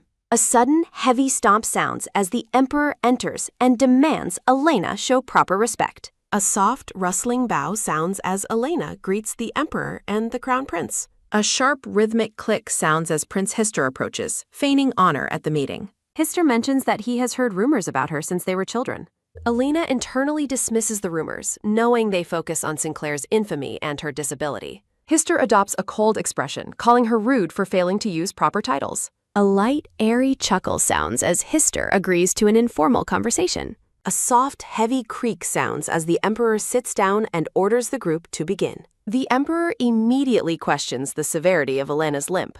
He demands to see her leg personally to determine the best way to help her. Elena stands up suddenly from the plush sofa. A soft, rhythmic limp sounds as Elena walks toward the others. Elena insists that while walking is difficult, she can move independently. The gray-bearded Emperor lets out a long, heavy sigh. Elena acknowledges the Emperor's prior assistance and asks if he's addressing her. She asks if he dismissed the others to spare her from scrutiny. Elena explains she understood his absence was meant to protect her comfort. Elena mentions her family's recent troubles and thanks the Emperor for his kindness. The Emperor looks confused, questioning her interpretation of his intentions. Elena offers a gentle, grateful smile to the stunned men. Hister and the Emperor share a solemn, quiet moment of reflection. Elena vows to serve the imperial family wholeheartedly as the crown princess. Elena expresses her desire to learn from Hister, surprising the blonde prince. She notes that Hister is the only one besides Sinclair to address her comfortably. Elena asks to rely on Hister and apologizes for any potential offense. Narration confirms she is a woman perfectly suited for Sinclair's choice. Hister looks closely at her, wondering exactly how much she knows. Hister questions if she knows Sinclair caused her injury, but remains steadfast. Hister finds her politeness odd, while Elena predicts Sinclair will be insulted. Hister remarks that Sinclair must value her highly to have risked his life. Hister asks if they have known each other since their childhood. Elena realizes she has absolutely no memory of Sinclair from her past. A sudden realization hits Elena as a voice objects to the secret meeting. A heavy, sudden slam sounds as Sinclair enters the grand room. Sinclair looks stressed as he brushes his blonde hair back. Sinclair mockingly remarks on the Emperor's apparent and strong curiosity. Sinclair stands tense and silent, waiting for a response from the men. The Emperor claims he only called her for a simple, casual talk.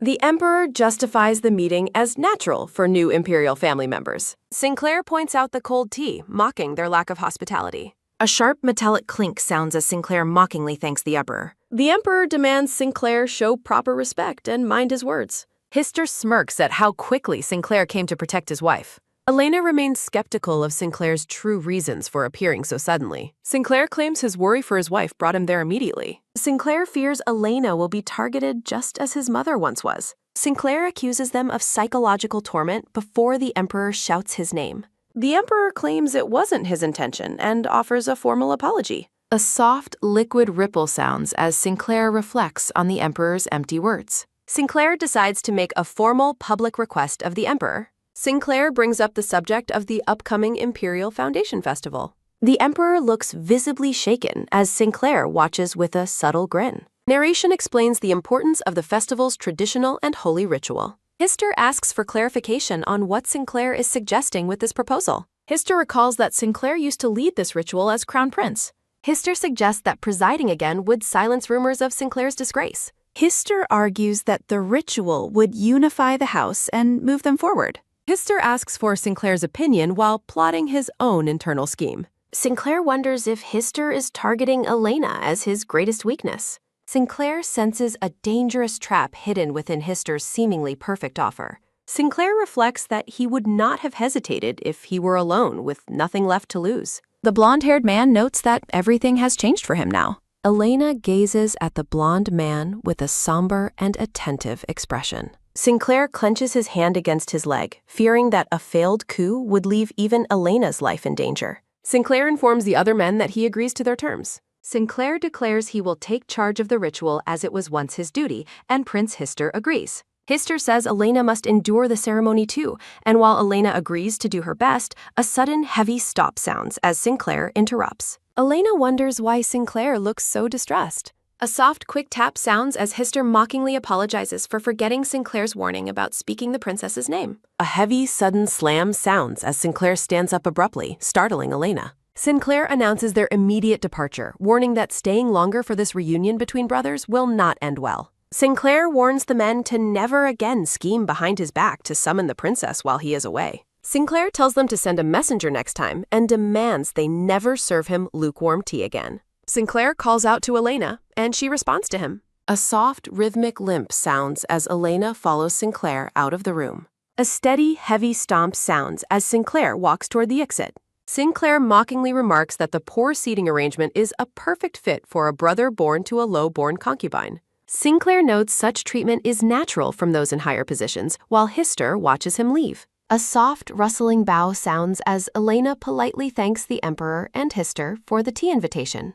A sudden, sharp pull sounds as Elena grips Sinclair's sleeve to stop him. Elena feels a desperate need to leave before Sinclair says anything more damaging. Elena looks at the blonde man and wonders about his vats. Narration observes that Sinclair is still human despite his cold exterior. Narration explains that Sinclair likely feels the shame of showing his vulnerabilities to people he must interact with. Sinclair walks ahead, appearing to carry a heavy burden on his back today. Sinclair stops and turns back toward Elena. Sinclair asks if she is feeling unwell, and she quickly denies it. Sinclair begins to ask another question. A soft, heavy squeeze sounds as Sinclair clenches his hand, asking if her legs are hurting. Elena shakes her head, clarifying that the pain is not the issue. A soft, inviting tap sounds as Elena reaches for Sinclair's hands. Elena takes Sinclair's hands into hers with a gentle smile. Elena asks if they should take a short walk together. Sinclair gazes at Elena with a serious and intent expression. Elena asks if they can continue their walk just like this for a little bit. Elena questions if they should maintain the appearance of being a perfect couple. Sinclair looks at her, internally wondering if that is truly her reason. Sinclair agrees to walk together as she suggested. A soft, rhythmic scuff sounds as the couple holds hands in public, much to the shock of the onlookers. Elena reflects on the rumors about her family causing her injury, clarifying it was merely a simple accident. Narration describes how child Elena once had her ankle trapped between rocks in a stream. After struggling to free herself, child Elena made it home soaking wet and crying. Child Elena recalls how Melissa ignored her pain while Lila laughed at her misfortune. Elena remembers Melvin telling her she deserved the accident because she was wandering around at a young age. A sharp, heavy smack sounds as Melvin strikes child Elena in a rage, calling her useless once her body was ruined. Sinclair reflects that he should have destroyed and killed Melvin for what he did back then. Narration explains that Elena's heart and personality changed after her dreams of escaping were shattered. A soft, rhythmic rustle sounds as child Elena recalls the day Sinclair arrived with a marriage proposal. A soft, rhythmic limp sounds as Elena reflects on how her heart began to change after Sinclair saved her. Sinclair stands before her, the only person who became her salvation in the darkness. Elena tells Sinclair he gave her hope.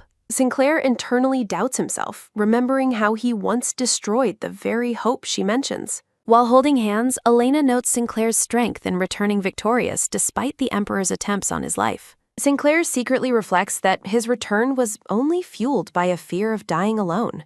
Elena offers him a warm smile. Elena encourages Sinclair to ignore any insults he might face from others. Elena warns Sinclair that the Foundation Festival is a chance for him to avoid the traps of the Emperor and Hister. Sinclair realizes with surprise that Elena is genuinely trying to provide him with comfort. Sinclair wonders if he even deserves to receive this kind of comfort from her. Sinclair thinks her kindness acts as an anchor that keeps him grounded. He worries that if the anchor ever loosens, he will be lost at sea without hope. Sinclair decides he must stop accepting any more comfort from her. Sinclair tells Elena to return to the residence while he consults Schwoller about the festival. Sinclair coldly asks if there is any reason for him to escort her back personally. Elena watches him leave, wondering if he is still harboring ill feelings. Edenbell has a very active social society.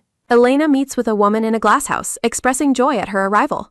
A soft, rhythmic clatter sounds as Lady Regis expresses her gratitude for the royal invitation. Lady Regis greets Elena with proper formal titles while holding a teacup.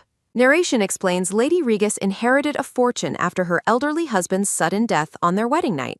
Elena encourages the woman to speak more casually and call her by name. The grand greenhouse stands silent and beautiful. Elena insists on getting closer, prompting Lady Regis to ask to use her first name. Lady Regis admits she was terrified she had done something wrong upon receiving the invitation. Elena explains she reached out specifically to seek the woman's social guidance. Elena offers to find someone else if the request makes Lady Regis uncomfortable. Elena internally notes that Lady Regis is the perfect choice because she loves meddling in society. Lady Regis claims that all social news and rumors eventually reach her ears. Lady Regis offers to introduce Elena to important figures or escort her to high society events. Elena claims she is sharing a private concern that she only trusts to Lady Regis. Elena reveals Sinclair will preside over the festival, which surprises Lady Regis since Hister usually does it. The prince wants to strengthen imperial ties. He intends to use the upcoming festival to dispel any negative rumors. Lady Regis is shocked, while Elena reflects that Hister's words aren't entirely a lie. Elena remains pensive as she watches Lady Regis react to the news. Lady Regis immediately offers her full support in helping Elena navigate these social challenges. Lady Regis explains that the identity of the person in a rumor matters more than the content itself. Elena thinks everything is going exactly as she expected. Lady Regis asks if she can discuss their conversation with others. Elena readily grants permission for the woman to share their talk. Elena beams with a look of joy. Elena explains that she spoke only the truth, so there is no reason to hide their discussion. The two women share a moment of connection across the table. Elena remains confident in her plans. Night falls as Elena reflects on how difficult it has been to see Sinclair lately. Elena gazes out at the dark gardens. Elena thinks about Sinclair's worried expression and wonders if he will return tonight. Sinclair suddenly appears in the doorway, surprised that Elena is still awake. A steady, heavy stomp sounds as Sinclair enters the dark room and greets Elena. Sinclair urges Elena to go to bed soon since it is late. A heavy, sudden flump sounds as Sinclair collapses onto the bed, while Elena explains she came to the palace because she was worried he was too busy. Sinclair avoids her gaze, telling her that she has no need to know what is happening in his life. Elena looks pained, asking if she did something wrong to make him act this way so suddenly. Sinclair stares out at the night, thinking that Elena has not changed at all since they first met. Surrounded by golden flowers, Elena tells the blonde man that his honesty and directness are what gave her hope. The woman with long, dark hair offers a faint and gentle smile. Elena asserts that she intends to use the founding festival to fix his damaged reputation. With a look of deep resolve, Elena promises to repay his past kindness and help him reach his goals. A soft, rhythmic press sounds as Sinclair leans his hand against the bed, warning her not to do anything unnecessary. Sinclair turns away, telling her to stay out of the public eye except for the festival, since he does not require her assistance. Elena watches him walk away, wondering if he fears she will become too attached to her role as princess. Elena's expression turns somber as she asks if he is worried about both her attachment and her interference. Sinclair admits he was worried she was chasing false hopes and that he disliked the idea of her offering help where it wasn't needed. A soft, sharp squeeze sounds as Sinclair clenches his fist, emphasizing that their only goal is to appear as a perfect couple. A soft, rhythmic creak sounds as Sinclair lies down, reminding her that their relationship is strictly defined by their contract. Elena stands alone in the room, looking visibly hurt by his cold and distant behavior. Elena realizes with a heavy heart that Sinclair never wanted anything beyond their formal agreement. A soft, quick sigh sounds as Elena looks down, feeling foolish for her earlier thoughts. Lying in bed beside him, Elena decides she will focus solely on playing the role of the princess from now on. Elena closes her eyes, resolving to stop caring about him or worrying about their relationship. Narration observes that Sinclair is now treating her with the same cold indifference. Sinclair lies awake in the dark room, staring blankly into the distance. In a dimly lit stone tunnel, a man asks if the preparations for the upcoming event are progressing. A lantern glows in the darkness as another person confirms they are doing their absolute best. The vice minister warns that if fate dictates it, death is inevitable, and any small mistake will result in severe injury. Hister, wearing a red military uniform, stands near the vice minister, feeling relieved that everything has been prepared so thoroughly. The blonde man in the red uniform remarks that Hister is being far too kind with his praise. Hister notes that the gods will surely be with him, and a soft, rhythmic bow sounds as the minister agrees.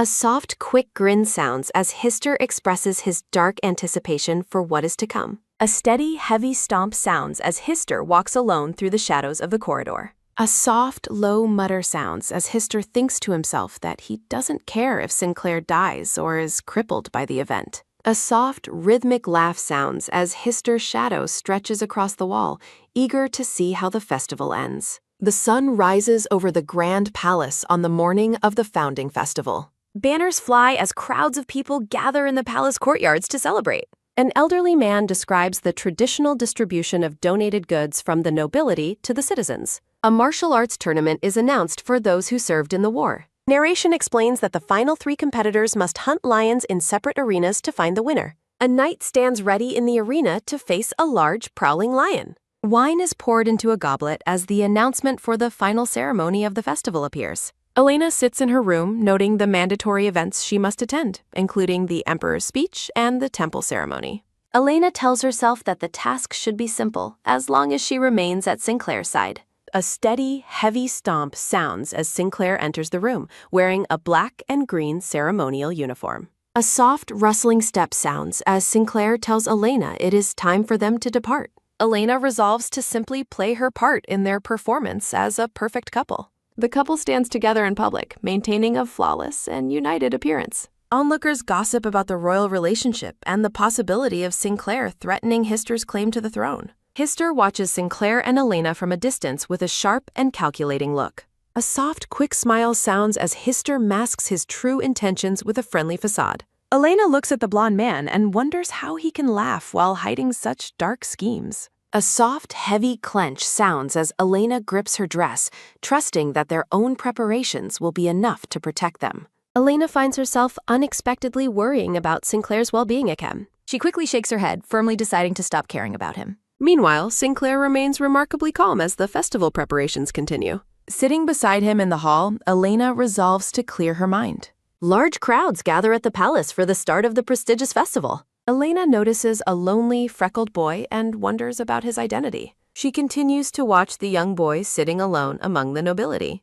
Sinclair identifies the child as Chaz Butler, the overlooked last prince. Elena reflects on how Chaz is treated poorly, much like Sinclair's past. Sinclair warns Elena not to stare as the emperor begins his speech. Maids discuss relief supplies and remind Elena of her temple ritual duties. Elena insists on overseeing the supply distribution as her personal responsibility. A maid reveals that Sinclair was the largest donor after the emperor. Elena smiles, realizing this generosity will greatly improve Sinclair's public reputation. Despite Sinclair's warnings, she decides to proceed with her helpful plans. Commoners praise Elena for her hard work and benevolent nature. Elena humbly credits Sinclair as the truly benevolent one while fulfilling her role. A woman is deeply touched by the princess's surprising humility and kindness. Attendants agree that Elena has always been an exceptional and dedicated figure. Madame Regis arrives at the site and is warmly greeted by Elena. Regis offers her help, while Elena expresses a modest sense of guilt. Noblemen gossip, admitting Elena is far better than the rumors suggested. Elena continues to assist with the supplies, maintaining her dedicated facade. A man in a red religious robe walks across the quiet courtyard. Schuler asks Lord Glenn why he is present so early before the ritual. Glenn urgently pulls Schuler aside, asking to speak with him in private. Glenn admits he just heard something very strange and unsettling. Schuler explains his demotion and mentions hearing a scream near the waterway. Lord Glenn realizes the underground waterway leads directly into the sanctuary. Glenn decides to investigate the screen personally to protect Sinclair's reputation. Schuler warns it is too dangerous and insists on accompanying him. A soft, steady creak sounds as the heavy door is slowly opened. Lord Glenn recoils in horror at the gruesome sight inside the tunnel. 2 bodies lie sprawled on the floor in a pool of blood. Schuler asks what happened, noting the victims were killed very recently. Glenn kneels to examine the bloodstains while feeling a dark foreboding.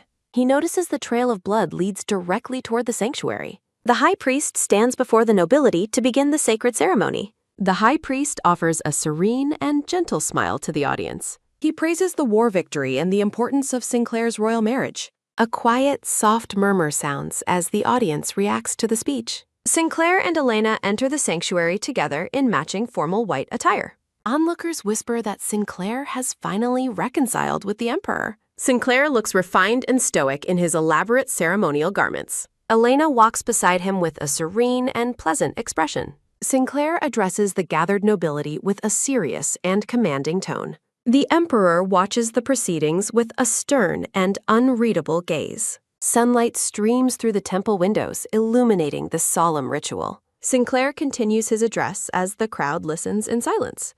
A sharp, sudden clank sounds, causing Elena to widen her eyes in alarm. Sinclair continues his speech about protecting the borders of Edenville, but Elena is distracted by a strange clashing sound. Sinclair raises the golden ceremonial sword high above his head in a solemn display. The blade is placed back upon the altar, signaling the approach of the ritual's conclusion. Standing closely together, the royal couple begins to pour wine from a white vessel into a shared cup. Chaos erupts in the sanctuary as a massive man-eating lion crashes through the crowd. Hister shouts for the terrified onlookers to find safety as the beast prowls closer. The lion lunges toward the altar, targeting the unsuspecting prince and princess. Sinclair realizes the beast is moving too fast for him to reach the ceremonial sword. A soft, quick embrace sounds as Sinclair instinctively pulls Elena into his arms to shield her. Blood spatters as the lion bites deep into Sinclair's shoulder, prompting a horrified scream from Elena.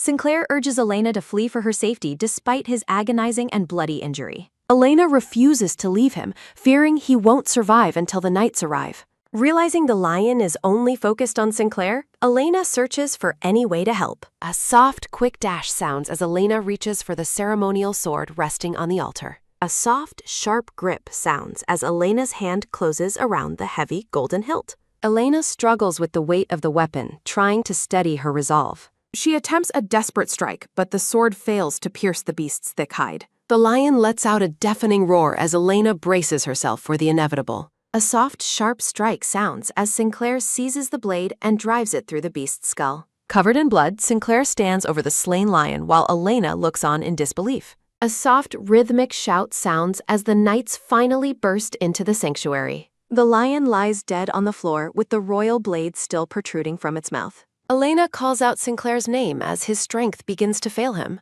Sinclair remains upright, declaring that the kingdom's martyrs will be honored by this new sacrifice. Hister watches with a grimace as Sinclair promises to eliminate all who threaten Edenville.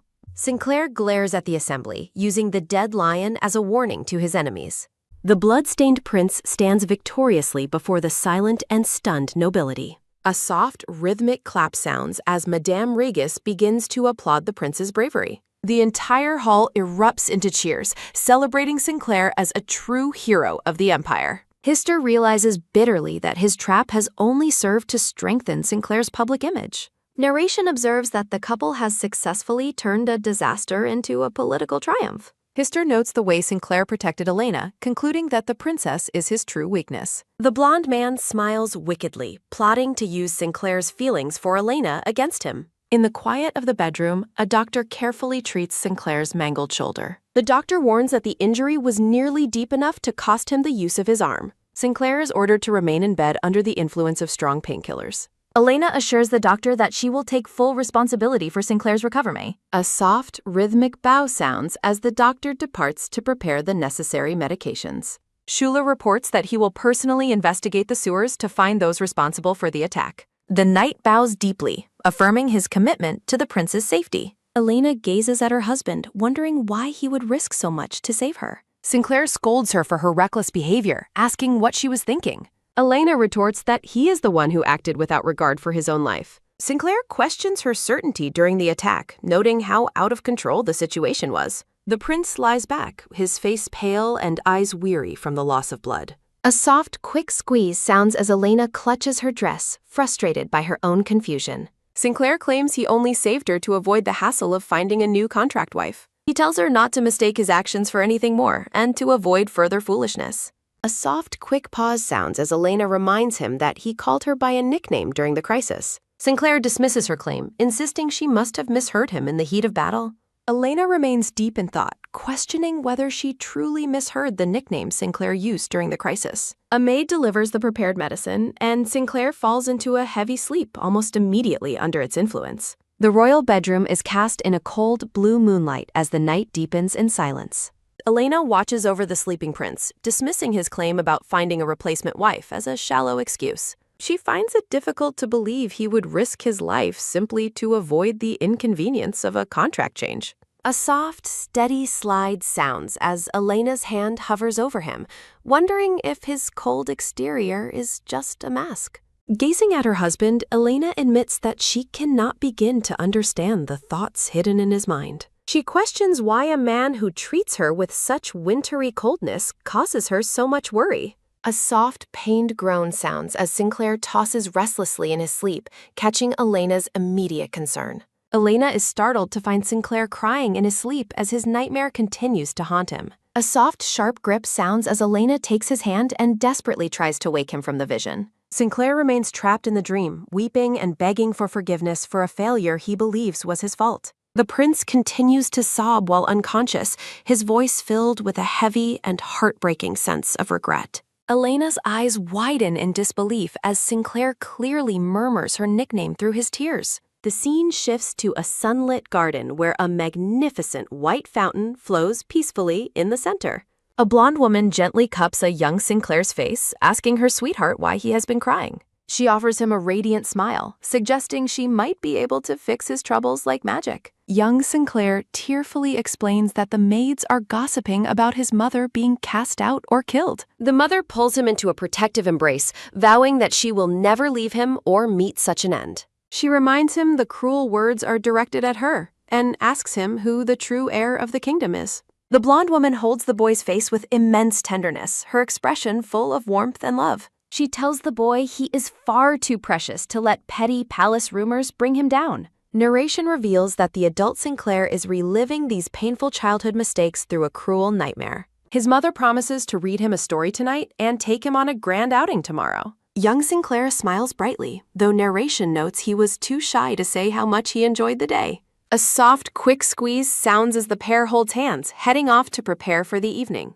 They walk together toward the fountain, unaware that this would be their final peaceful night together. Narration reflects on how that day was actually the happiest moment of the young prince's life. The peaceful memory is shattered by the sight of a broken white carriage lying in the grass. Young Sinclair screams for his mother as she dangles precariously over the edge of a sheer cliff. Covered in blood, she selflessly asks if he is all right while he desperately tries to save her. She urges him to listen carefully as he continues his frantic struggle to pull her back up. With the water churning below, she reminds him that his status as crown prince will never change. A soft, quick slip sounds as she tells him she loves him and falls from his reaching hands. She plunges into the water, leaving him with a final command to never forget her last words. The world goes dark as the boy cries out for his mother in total isolation and despair. Young Sinclair stares at his empty, blood-stained hands in a state of absolute shock and horror. He collapses to his knees on the cliffside,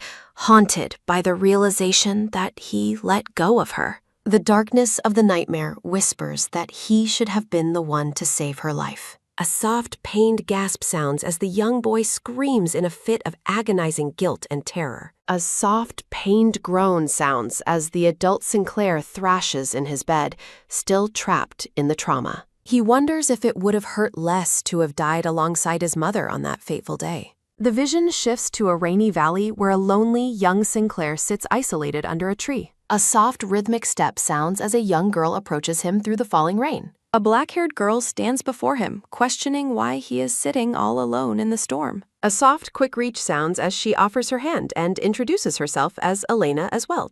The young Elena offers a warm and bright smile, marking their very first meeting. Narration describes her arrival like a sudden storm as she asks to join him in his safe haven. Sinclair is surprised she visits the valley daily and asks if she has seen anything strange there. Young Elena looks at him with a puzzled expression, wondering exactly what he expects her to have seen. The dark-haired girl asks the boy if he has ever seen a woman's body. The blonde boy apologizes and promises to tell her immediately if he discovers anything. A soft, quick link sounds as the two children make a pinky promise to search together. Looking up at the sky, the girl asks for the boy's name. The boy introduces himself as Len while secretly fearing his stepmother Yuria, and the girl shares her nickname, Ellie. Ellie admits she is sad because she can no longer hear her mother call her by that name. Looking up with a smile, Ellie explains that her mother promised to watch over her from the sky. She recalls her mother's final promise that she would always be loved and never forgotten. Len remembers his own mother's death and wonders if she actually resents him for letting go of her hand.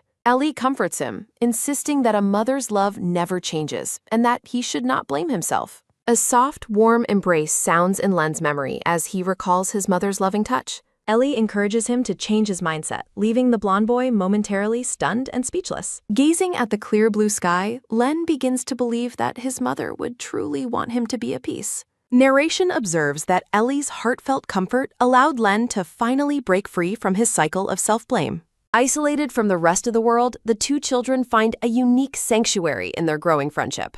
Len presents Ellie with a precious golden ring, explaining that it was his mother's keepsake. A soft, quick slide sounds as Len gives her the ring, promising he will always recognize her by it. Ellie accepts the gift for its deep meaning and vows to return for him once she escapes her family. Len acknowledges her fear of her family while privately noting he has hidden his royal identity from her. A soft, quick blush sounds as Ellie looks into his eyes and confesses that she likes him. She tells him he doesn't need to respond, as she only wanted him to know her true feelings. As they head to the valley, Len reflects on his future regrets, while Ellie remains hopeful about their search. Dark floating bubbles carry the weight of Len's regret for never returning Ellie's confession or kissing her cheek. The story's title is displayed against an ornate, dark background. The scene shifts to the Grand Imperial Palace bathed in the light of a golden sunset.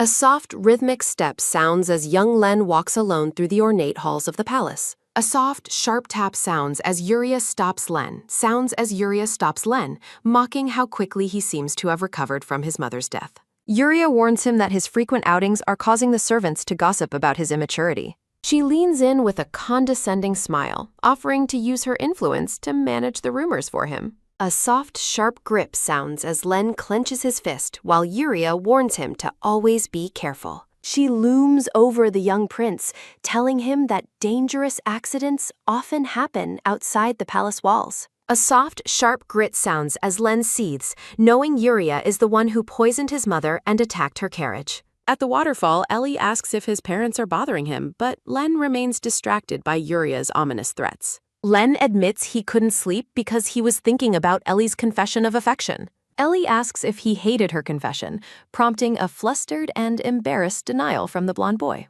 The girl decides she will tell him every day until he is no longer surprised by her love. A soft, quick thumping sounds in Len's chest as Ellie repeats her confession with a radiant and honest smile. Ellie's warm and bright expression shines like the intensity of a blazing sun. A soft, quick rustle sounds, interrupting Len as he tries to suggest that Ellie should go home. The blonde boy's eyes widen as he notices a fresh, dark bruise on Ellie's leg. Ellie reveals she is frequently beaten by her family, making Len fear for her safety if she returns home. Len changes his mind and suggests they stay near the valley entrance so she can avoid her family for now. A soft, light rustle sounds as Len's suspicion is confirmed. Someone is watching them from the woods. Sensing an immediate and dangerous threat, Len urgently tells Ellie that they must leave the valley. A soft, sharp splash sounds as hooded assassins with daggers emerge from the water behind the children. A soft, quick splash sounds as Len grabs Ellie's hand and pulls her into a frantic run. Len urges her to hurry toward land, realizing the strong river current is slowing their escape from the assassins. A soft, sharp scream sounds as Ellie's cry of terror rings out while Len considers luring the killers away. Ellie cries out for help as her foot gets stuck in the water while the hooded men close in. A soft, sharp splash sounds as Len desperately reaches back to save his friend from the approaching danger. Ellie asks, "Len?" as a soft, quick pause sounds and a soft, quick thumping sounds in the boy's chest while he realizes that if he grabs her hand, he might let go just like he did with his mother, fearing she might die because of him too. Darkness encroaches as a soft, quick thumping sounds, and the boy fears he cannot go on anymore, while Ellie begs him not to leave her alone as the hooded figures approach her on the riverbank. Young Len runs away, admitting that back then he believed they would kill Ellie and then come for him if he didn't escape immediately, leaving her behind as she cries out for help. A soft, quick nod sounds as the hooded assassins acknowledge each other while watching the young boy flee into the distance. Narration reflects that the boy's fear was merely an excuse as he runs along the shore, leaving the young girls stranded on a rock in the middle of the river. Injured and bandaged, Len realizes that although his mother let go of his hand on the cliff, his failure to hold onto her remains his undeniable fault. A soft, sharp splash sounds as the young boy stands alone by the misty river, haunted by the consequences of his choices. A soft, quick fumble sounds as the adult Sinclair relives the nightmare, reaching out and calling for Ellie in his sleep. A soft, pained dripping sounds, followed by a soft, sharp splash sounds as the bloodied young boy cries that he deserves to die while standing at the edge of the water. The story's title is displayed against an ornate, dark background. Narration reveals that Len was saved that day by Schuler, a man who had been searching for him alone without knowing the full details of the incident. Sinclair recalls that Uriah was the very first person to greet him the moment he regained consciousness. In a grand bedroom, Uriah mocks the prince by telling him he is much luckier than she had expected. A soft, quick swipe sounds as Uriah touches Sinclair's face, warning him that he must stop looking for the Empress's body and that more lives will be lost because of him if he continues his search. Narration declares that after that traumatic day, the boy known as Len ceased to exist entirely. Sinclair reveals that he secretly visited the Asweld estate to find any news regarding Ellie's well-being. Hiding behind a wall, the young prince overhears a woman explain that Ellie fell down the stairs while desperately trying to escape from a drunken count. Sinclair is devastated to see Ellie sitting alone in the garden with empty eyes, looking as if she were already dead. A soft, quick clench sounds as Sinclair realizes his cowardice took away all of the young girl's hope. Narration explains that at the age of 14, Sinclair went to war and felt absolutely nothing, even when surrounded by the horrific sights of the battlefield. Splattered with blood, Sinclair admits that emotions such as sorrow, despair, or fear felt like a luxury he could no longer afford. He continued to accumulate military achievements and medals until the day he finally came of age. Sinclair wonders if Ellie remembers the time she claimed that everything was her own fault. A soft, heavy step sounds as adult Sinclair enters a room with a drawn sword, telling Uriah that what is happening now is also his fault, and she should have done nothing if she wanted her luck to continue. A soft, quick glint sounds as the terrified maid asks what he is doing, and Sinclair explains that since Uriah refuses to step down and insists on making Hister the heir, he will resolve the matter himself. Sinclair stares at Uriah's reflection in his blade, noting that while killing her might cost him his title and the Emperor's favor, it is the only way he will find satisfaction. A soft, sharp slash sounds as a blood-curdling scream rings out, and crimson splatters across the white lilies on the floor. With blood on his face, Sinclair wonders if this act will ease Ellie's pain, knowing she doesn't know the truth of that day and that her broken legs will never heal. A formal decree announces that Sinclair Butler has killed his superior within the palace and will receive his rightful punishment. The Emperor declares that Sinclair is demoted to a mere imperial prince and that Uriah's son, Hister, shall be the new crown prince. The royal court tells Sinclair to consider himself lucky that they are being lenient due to his past military achievements. Sinclair walks away from the throne in silence, leaving the Grand Hall and his former status behind. Bound in heavy chains, Sinclair wonders how he can ever atone for his actions and with what face he can ever meet Ellie again. The vision returns to the river where Ellie cries out for Len, begging him not to leave her alone. Young Len stands in the water and tearfully vows that this time he will definitely save her for real. A soft, quick gasp sounds and a soft, pained sob sounds as Sinclair wakes up screaming Ellie's name, reaching out into the empty air of his bedroom. A soft, pained groan sounds as Sinclair realizes that even in his dreams, he is still unable to save her. A soft, quick startle sounds as Sinclair realizes Elena is sitting by his bed, holding his hand and calling his name. Elena looks at him with deep concern, mentioning that he kept reaching out his hand and screaming in his sleep. A soft, quick swipe sounds as Sinclair wipes his face, dismissing his behavior as nonsense caused by the effects of medicine and a nightmare.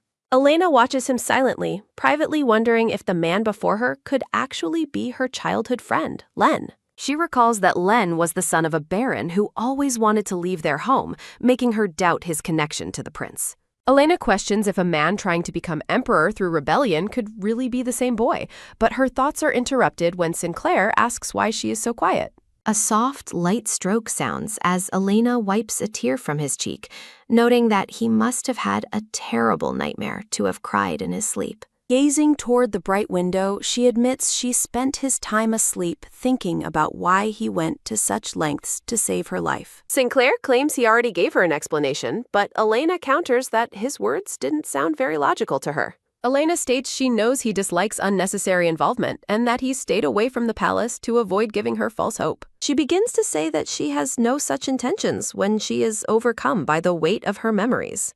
She remembers how Sinclair threw himself in front of a massive lion to protect her without a moment's hesitation, looking completely panicked and disheveled for her sake. Sinclair scratches his head and remarks that she seems quite curious, while Elena thinks about how confidently he smiles now that he holds the kingdom's wild troublemaker in his hands. Paraphrased narrations reflect that Sinclair finds comfort in Elena's kindness, recalling how someone once protected him and gave him a sense of security. A soft, sharp thud sounds as a man is kicked, while narration reflects on the prince's palace once feeling as lonely as a tomb. Elena looks at Sinclair with a serious expression, promising to help him as long as they remain husband and wife. In a lavish bedroom, Schuler apologizes for the interruption, but explains that he must report urgent news, to which Sinclair dismissively replies that it doesn't matter. Schuler recounts hearing screams coming from the temple's underground waterway just before the ceremony and deciding to investigate. A soft, quick rustle sounds as Schuler presents Sinclair with blood-stained clothing he discovered during his investigation.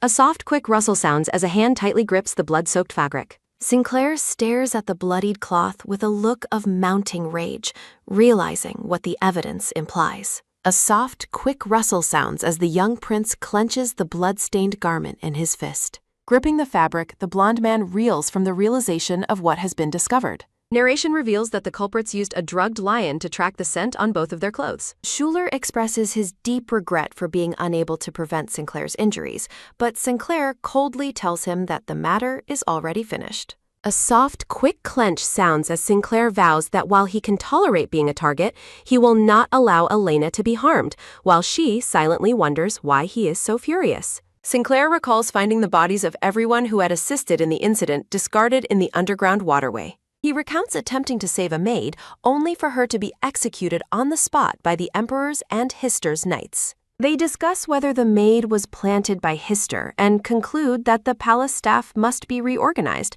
though Sinclair has already handpicked Elena's personal attendants. Schuler accepts the orders, but asks if Sinclair truly intends to let the offense go unpunished. Sinclair stares ahead with a vengeful glint in his eyes, declaring that he will retaliate twice as hard in the most terrifying way possible. A dark resolve settles as the prince determines to make his enemies regret their actions. Standing before the Emperor, Sinclair confirms his intent to do something even worse than what was done to him, prompting the Emperor to ask why such an absurd stunt was pulled.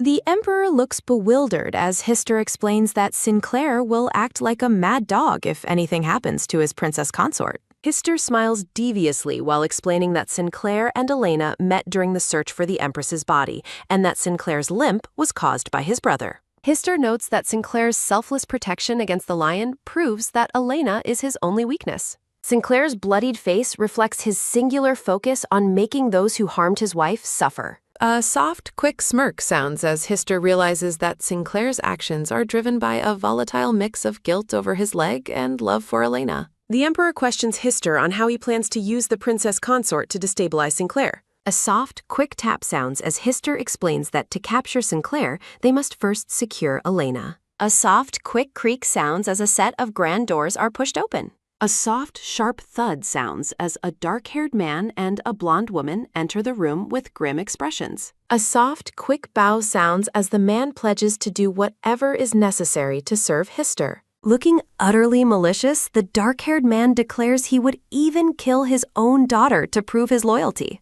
A soft, quick step sounds as the blonde woman claims she knows exactly how to inflict the most pain on Elena. With a cruel smile, she admits that her life's mission has always been to break Elena down every single day. Hister presents the two as the most useful pawns for his scheme to manipulate the prince. The sun shines over the expansive and intricate gardens of the royal palace. After his advisors leave, a heavily medicated Sinclair falls back into a deep sleep.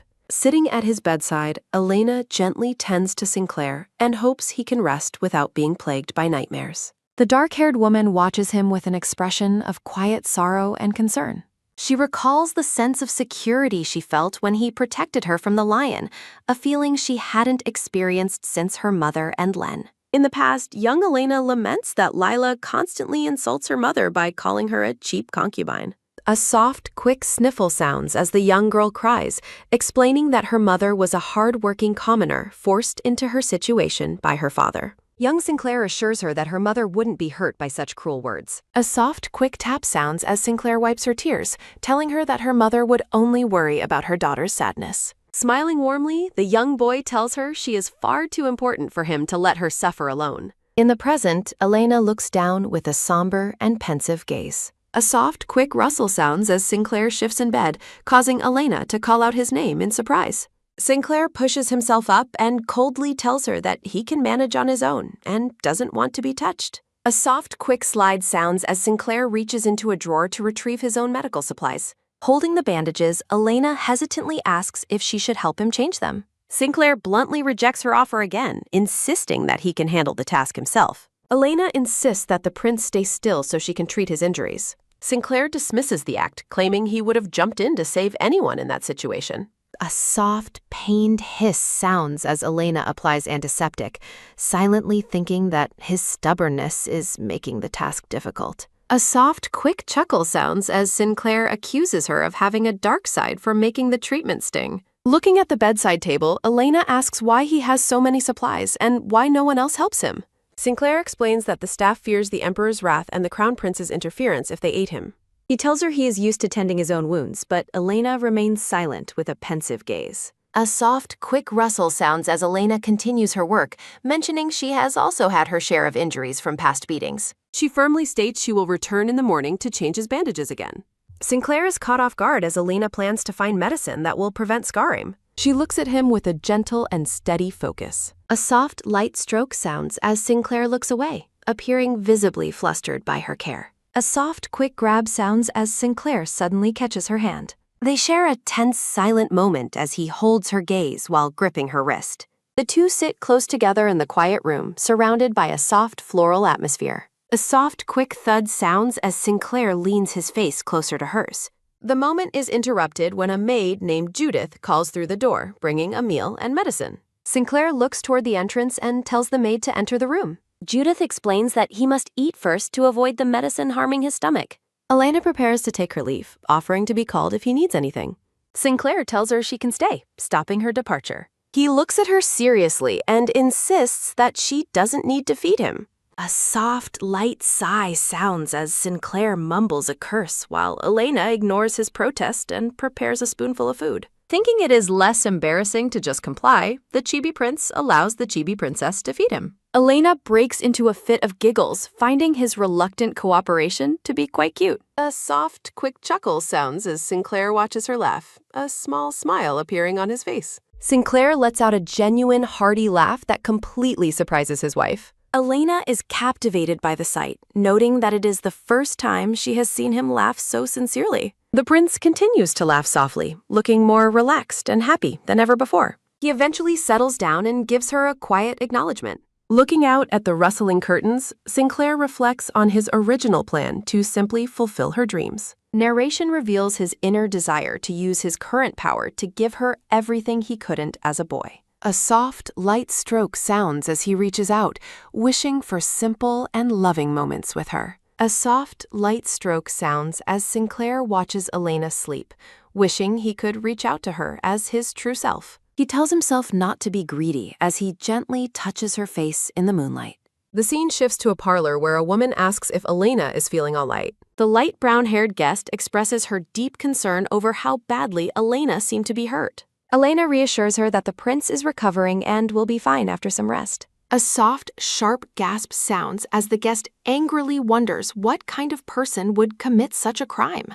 Elena privately observes that while Lady Legacy is vain, her nature is truly kind. Lady Legacy explains that there are two conflicting groups of rumors circulating about the incident. She reveals that some believe someone targeted him, while others think the prince staged the attack himself. The theory is that he used the lion to prove the royal ceremony was a success. A vision depicts Sinclair standing bloodied over the dead beast in the palace halls. Elena is disturbed by how poor his reputation must be for people to believe such a staging. Lady Legacy remains furious, calling the rumors absurd and mentioning how she tried to refute them. A soft, pained sigh sounds as Elena confirms that the speculation about him is true. They discuss the danger of the situation while looking over a tray of pastries and tea. Lady Legacy falls into a stunned silence, processing the confirmation of a targeted assassination attempt. She describes an exclusive social circle in Edinburgh that even the crown prince was barred from due to his mother's commoner blood. Elena is intrigued by the existence of a high society circle that has excluded the crown prince. Stunned, the princess asks if she is truly being invited to such an exclusive group. Lady Legacy confidently boasts of her influence, urging Elena to join the gathering that is scheduled for later that same day. Realizing that this is a rare chance to gain an advantage for both herself and Sinclair, Elena decides to accept. The two women share a warm, encouraging smile as they prepare for the social event. A soft, quick gallop sounds as the royal carriage departs for the mysterious meeting. Elena leaves a brief note for Sinclair, explaining her sudden departure with Lady Legacy and reassuring him of her safety. Looking out the window, she remains quiet and thoughtful during the journey. A soft, quick brake sounds as the carriage arrives at its destination. Schuler helps the princess step down, admitting his surprise at her choice to attend this specific event. The knight expresses his deep concern, fearing that she might be exposing herself to unnecessary trouble. Elena is taken aback, recalling how Sinclair usually demands she remain passive and out of sight. A soft, sharp gasp sounds as Schuler is visibly shaken by her revelation of the prince's words. He recalls a cold moment when Sinclair ruthlessly dismissed subordinates, finding it hard to believe the prince would say something so protective to her. Schuler informs her that neither knights nor maids are permitted inside the gathering. Elena agrees to proceed alone, telling him to stay nearby in case of an emergency. A silver-haired man approaches with a polite greeting, catching the princess off guard. The man introduces himself as Ryan Hennard, offering a respectful and welcoming bow. He presents a composed and gentle demeanor as he greets the royal guest. Lady Legacy watches with a delighted expression as Ryan joins them by the carriage. A soft, quick chuckle sounds as Ryan compliments Lady Legacy's vibrant appearance while she credits him for her good mood. He maintains a warm and charming smile throughout the interaction.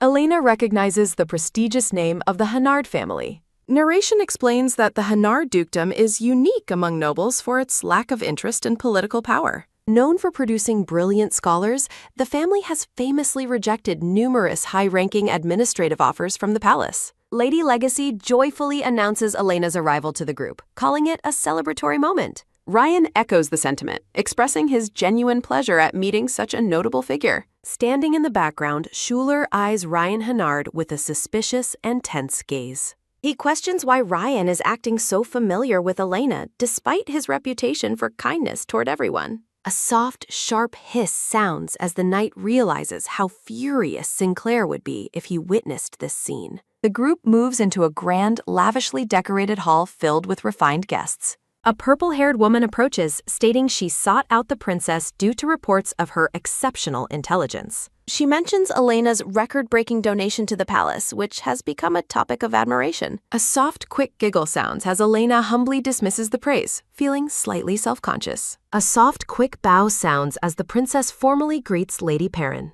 Lady Legacy introduces Perrin as a member of a heroic baron family with a long history of national service. Elena realizes that because Perrin's father fought alongside Sinclair, her political views likely oppose those of the current emperor. The women bond over their shared belief that society needs more courageous women who are willing to lead.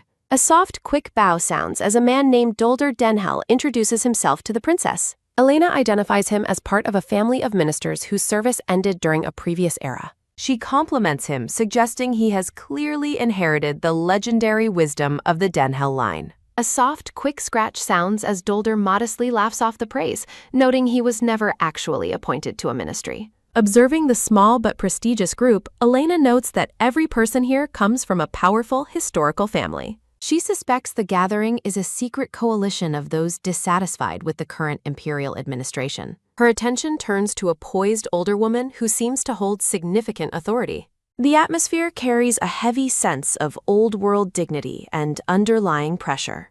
Elena wonders what kind of power this woman wields to have organized such an influential group. The princess thanks Lady Ajeli for the opportunity to join their ranks. A soft, quick smirk sounds as the older woman responds with a subtle and knowing smile. Lady Ajeli claims she has no special skills other than a passion for mentoring and conversing with talented young people. A soft, quick gulp sounds as Elena looks ahead with a mix of uncertainty and suspicion. She privately questions whether Lady Ajeli is gathering political dissidents to consolidate her own power. Surrounded by a lavish spread of pastries, Lady Ajeli asks if Sinclair is faring well after his recent ordeal. The older woman notes the prince's reputation for resilience, expressing confidence in his rapid recovery. A soft, quick spin sounds as Lady Ajeli encourages the guests to relax and enjoy their various conversations. She announces that the gathering will remain casual today, setting aside the usual weight of serious discussion. A soft, light sigh sounds as Elena takes a seat on the sofa, exhausted by the endless stream of greetings. The princess remains wary, wondering if the serious topics mentioned earlier involve sensitive matters of state or succession. Approaching quietly, Ryan Hennard observes the princess and decides it is finally the right moment to speak with her. The silver-haired man politely asks for permission to sit beside Elena. Elena offers a warm and welcoming response, inviting him to join her. A soft, quick thud sounds as Ryan sits down with a cheerful expression, prompting Elena to ask if he has something to share. He maintains a friendly smile while admitting his curiosity regarding the various rumors circulating about her. A soft, light rub sounds as Elena nervously touches her dress, wondering if he is referring to the gossip about her health.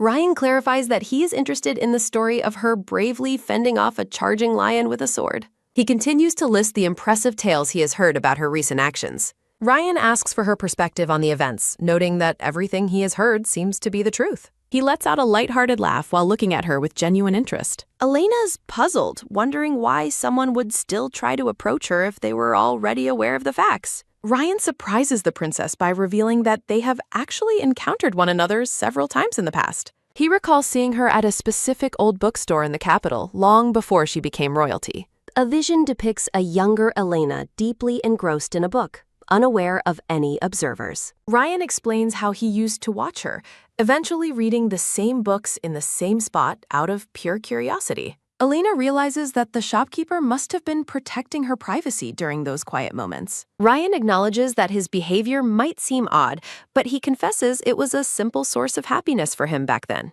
He explains that he was going through a period of aimless wandering after completing his studies abroad. He looks at Elena with a soft gaze, admitting that she was the only bright spot in his life during that time. The man smiles warmly, suggesting that he learned more from watching her than he did during his time overseas. Ryan asks if she would be open to meeting occasionally to discuss their shared love for literature. He stands before her, waiting expectantly for her reaction to his invitation. His request to talk about books hangs in the air, framed by a soft floral atmosphere. Elena looks up at him, processing the sincerity of his words and his sudden request. Ryan maintains a patient and gentle presence as he gazes down at the seated princess. Elena notes to herself that there is absolutely no sign of malice or hidden agenda in his demeanor. She worries that being too close to Ryan could damage her reputation, which is now inextricably linked to Sinclair's standing. The princess offers a polite smile, expressing her deep gratitude for his kindness and attention. Ryan expresses his regret that she does not hold an official position, as her talents would be a great asset to the region. As she prepares to leave, he mentions that the crown prince is always looking for capable allies and hopes they meet again. He offers a parting smile, stating his intention to see her at the next social gathering. Ryan formally takes his leave, mentioning how much he truly enjoyed their brief time together. Elena acknowledges his words with a polite nod as the interaction comes to a close. The scene shifts back to the grand royal residence as evening approaches. A soft, quick limp sounds as Elena walks through the quiet halls, her physical fatigue becoming evident. She worries about the time, hoping that Sinclair hasn't neglected his health or skipped any meals while she was away.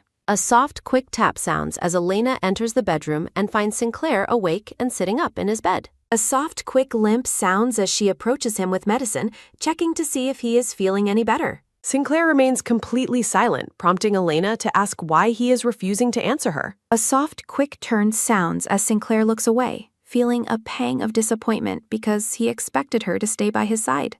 A soft, quick rustle and light blink sound as the prince lies back down, struggling with his internal feelings. He remains alone with his thoughts, his mind lingering on his wife after her sudden return. The substitute priest asks if Sinclair has woken up, and the prince notes that Elena left while he was still sleeping.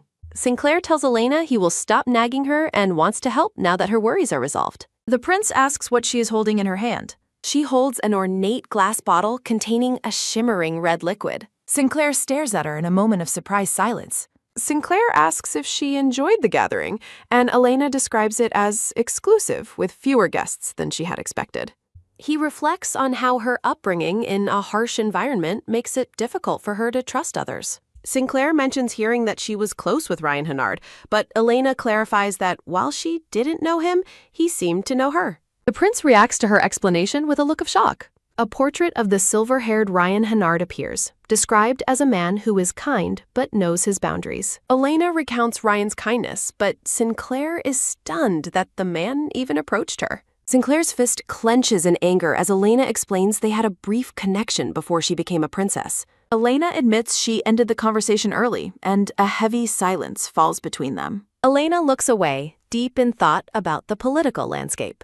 Narration explains Anella's background in a collateral branch and the formerly peaceful relations with the royals. Everything changed when Yuria, Highstar's mother, rose to power and pressured the collateral branches, with Anelli leading the opposition. The conflict ended in misery as the emperor exiled the collateral branches from the capital. Sinclair explains that Anelli still returns to the capital for business, and even the emperor cannot stop her. He tells Elena she won't be attending any more gatherings for the time being.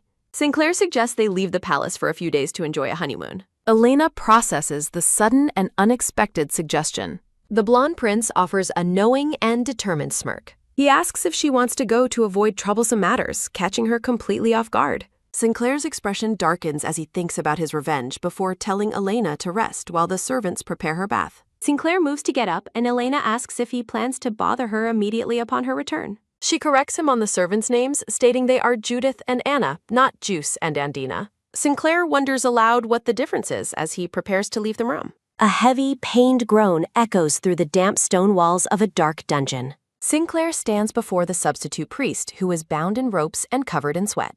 The prince laughs mockingly at the tied-up priest. He asks if it's common for priests to generalize their assumptions so much. Sinclair reveals he has found something very interesting for the substitute priest to see. A stack of papers flutters down in front of the bound man, who lets out a quick gasp of realization. Sinclair identifies the documents as a ledger detailing the funneling of donations meant for the Crown Prince's palace. Sinclair questions if the Emperor and Histar are aware of the priest's corrupt actions. He concludes they probably don't know, meaning the priest was operating within Highstar's inner circle. As a torch flickers nearby, Sinclair suggests they create an interesting scenario. Gold coins spill across the floor as he notes that most royals were financially tied to the corrupt priest. He recalls Highstar's failed attempt to have the priest kill him during the founding ceremony. Sinclair points out that the emperor killed witnesses to hide the truth, while the priest turned a blind eye. The prince asks the priest what will happen once the public learns of his crimes. Terrified, the priest realizes Highstar will kill him,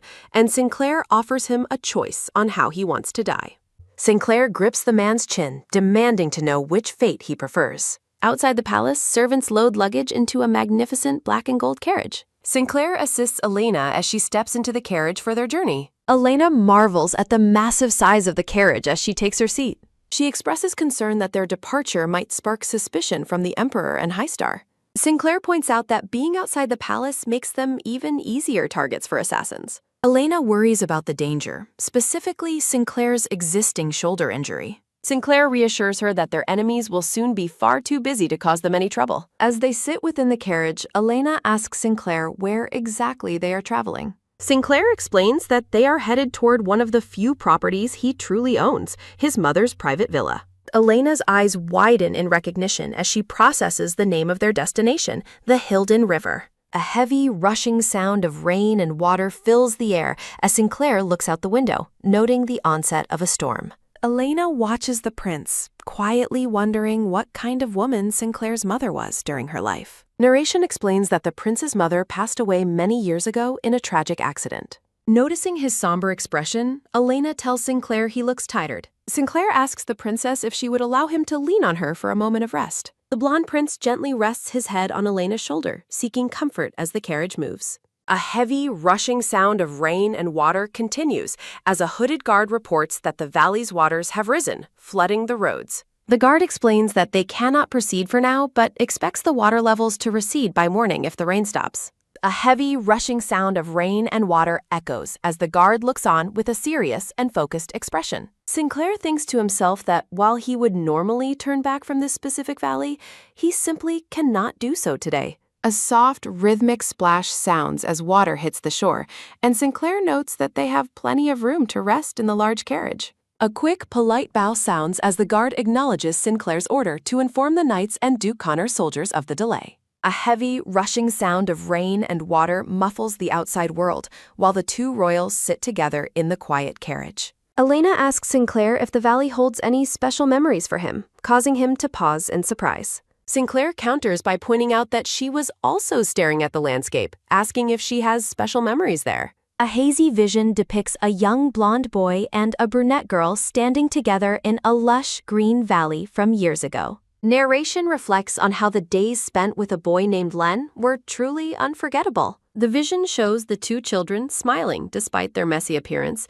their shared moments described as sparkling like stars. The narration shifts to a more melancholy tone, noting that those bright moments are now nothing but a distant memory. A heavy, rushing sound of rain and water persists as Sinclair reveals he visited the valley last year, asking Elena why she came. Flashbacks show a young Elena waiting by a tree, hoping that Len would suddenly appear and make everything feel right again. Back in the present, Elena looks down with a pensive and slightly sad expression on her face. Sinclair asks if she holds resentment toward the person she was waiting for, and Elena admits she resents him deeply. The princess looks away, her eyes reflecting a complicated mix of past emotions and current reality. Sinclair reacts to her admission of deep resentment with a look of quiet shock and internal conflict.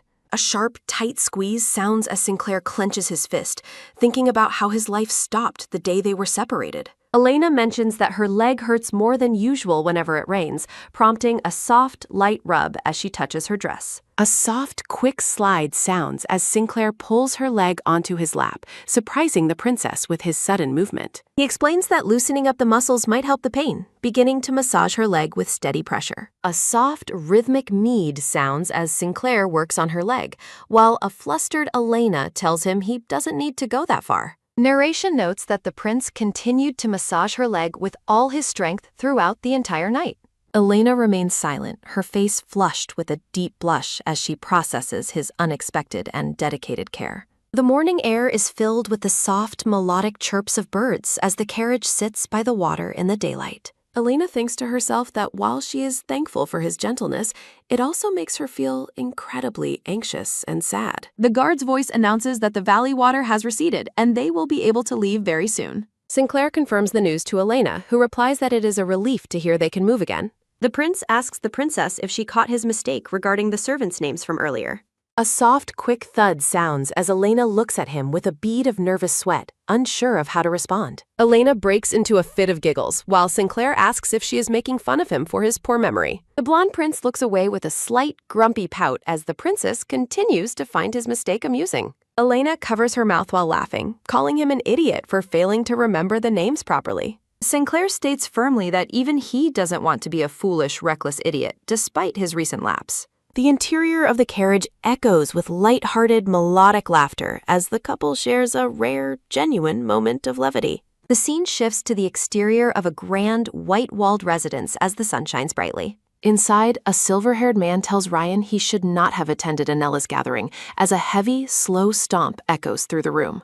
The man instructs Ryan never to go against their family principle of staying out of all political conflicts. A sharp, tight squeeze sounds as Ryan clenches his fist, arguing that he didn't study just to waste away in obscurity. The silver-haired man wonders if the new princess consort is the reason someone joined that social circle. A small purple-haired girl asks why he is being so unusually stubborn. Highstar asks if the crown princess is the cause, stating that such a thing cannot be allowed to happen. In a grand study, the silver-haired woman tells his star she will deliver the message herself if he refuses to attend. Highstar stares forward with a pensive and somber expression.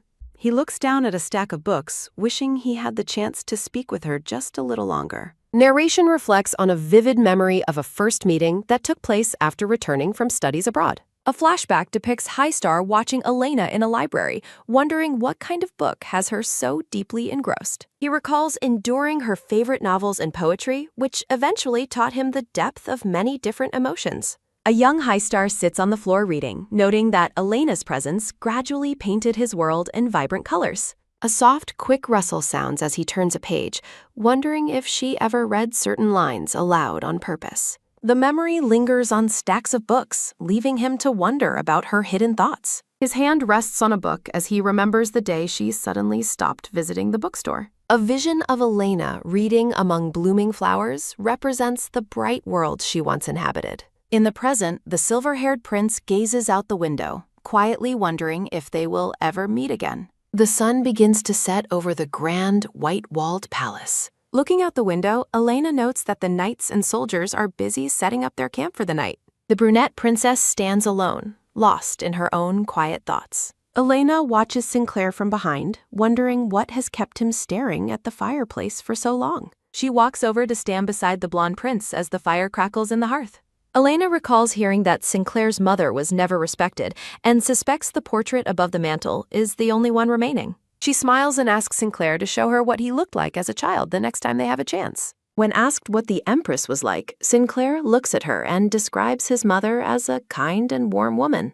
A hazy memory shows the blonde Empress smiling brightly as she cradles a young Sinclair. He adds that she was also strong, though he doubts many others in the palace would agree with that sentiment. The two royals stand together in a field of bright golden sunflowers. Sinclair looks back at Elena with a gentle and knowing gaze.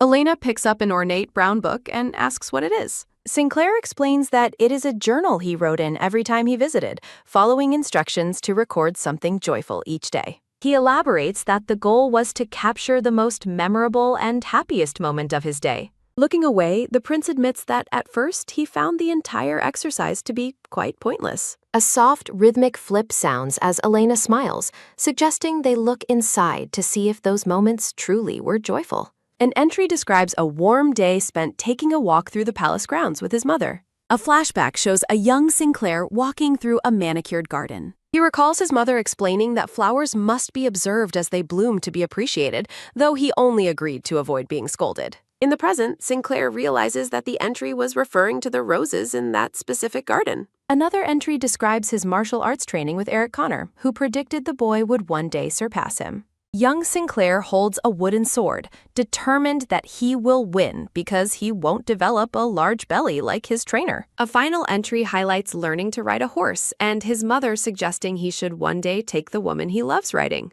The flashback reveals Sinclair's young face as he considers his mother's advice. A soft, rhythmic scratch sounds as the young prince writes that he would rather teach someone to ride so they never have to wait for him. Elena looks at him with wide, surprised eyes as she processes the depth of his childhood thoughts. A light-hearted, melodic laugh sounds as the couple shares a joke about the old journal entries. Elena tells him she finally understands why the Empress made him keep the journal. Sinclair listens intently as the princess shares her perspective. The ornate brown journal sits in his hand, a repository of his most cherished memories. Sinclair asks Elena what she would write if she were forced to keep a similar journal of her own. Elena pauses, admitting that she doesn't have many fond memories of her time in Edenbell. A sharp, tight squeeze sounds as she clenches her hand, thinking about how her happy memories of Len and her mother now only cause her pain. Seeking a moment of solitude, Elena tells her maids she will head to her room alone, and they politely agree. A wet, heavy step sounds as Elena's scarred leg limps across the floor. Sinclair warns that her wet hair might cause a cold, while Elena notes his immediate sarcasm.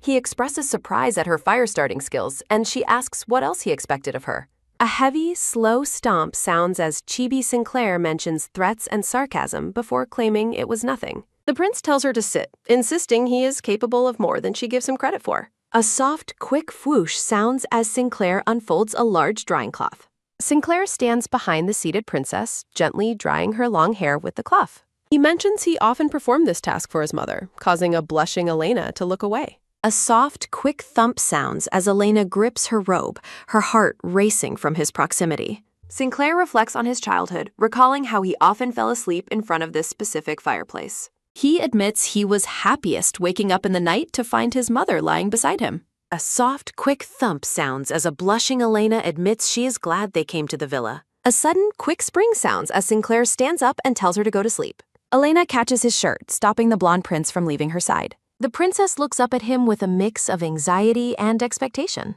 Elena begins to ask Sinclair for a favor as she continues to hold his shirt. She explains that the sound of the crackling fire is incredibly pleasant and comforting. Elena admits it feels a bit strange to lie down in the room alone. A heavy, tired flop sounds as Sinclair sits on the rug, agreeing that things aren't so bad. A soft, heavy sink sounds as Sinclair lies back, asking why she is just sitting there. The blonde prince stares up at her with a calm and contemplative expression. Box text reflects on a future self who will eventually be left alone despite this moment. Elena compares the cozy villa to Sinclair, leading him to wonder if she thinks his heart is narrow. A soft, quick snort sounds as the princess finds his response genuinely amusing. Sinclair admits he must seem like a bleak person based on his usual palace surroundings. Elena lies down, noting that being here allows her to see his true self. She observes that all the furniture in the room is set to the height of a child. The princess points out that the books on the shelves are all only half filled. She suggests the empress designed the room specifically for the child Sinclair used to be. The two royals lie beside each other on the floor in a moment of peace. Sinclair looks at her with wide eyes, surprised by her deep perception of his past. A soft, rhythmic crackle sounds as Sinclair jokes about his aide's reactions, but Elena defends her feelings. The couple shares a quiet, intimate moment of connection on the soft rug. A hazy memory shows Sinclair telling her to fill their shared life with whatever she wishes. A soft, quick flutter sounds as Elena realizes there is warmth hidden even in his sarcasm.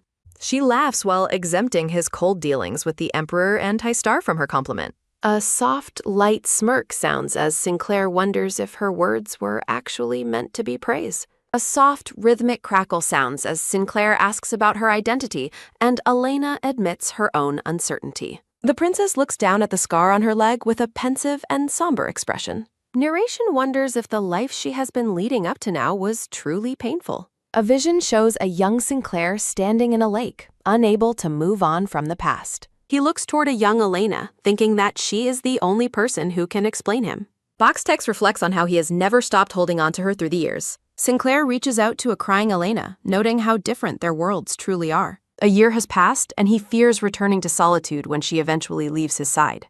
Sinclair asks if today was a good day, catching the princess by surprise. The prince lies comfortably with his arm behind his head, waiting for her answer. A memory of their formal palace life contrasts with their current closeness in the villa. Elena smiles warmly, looking genuinely happy as she lies beside him. The grand villa stands silent and peaceful under the vast, starry night sky. Her blue eye slowly opens as she wakes. Elena and Sinclair lied together on the floor. Reflection on her mother's presence brings back quiet thoughts. She realizes she finally understands the meaning behind Sinclair's words. A soft, quick wiggle sounds as the two share warmth under a single blanket on the hard floor. The room remains peaceful under the dim light of the moon. Elena sits up and looks down at the sleeping prince.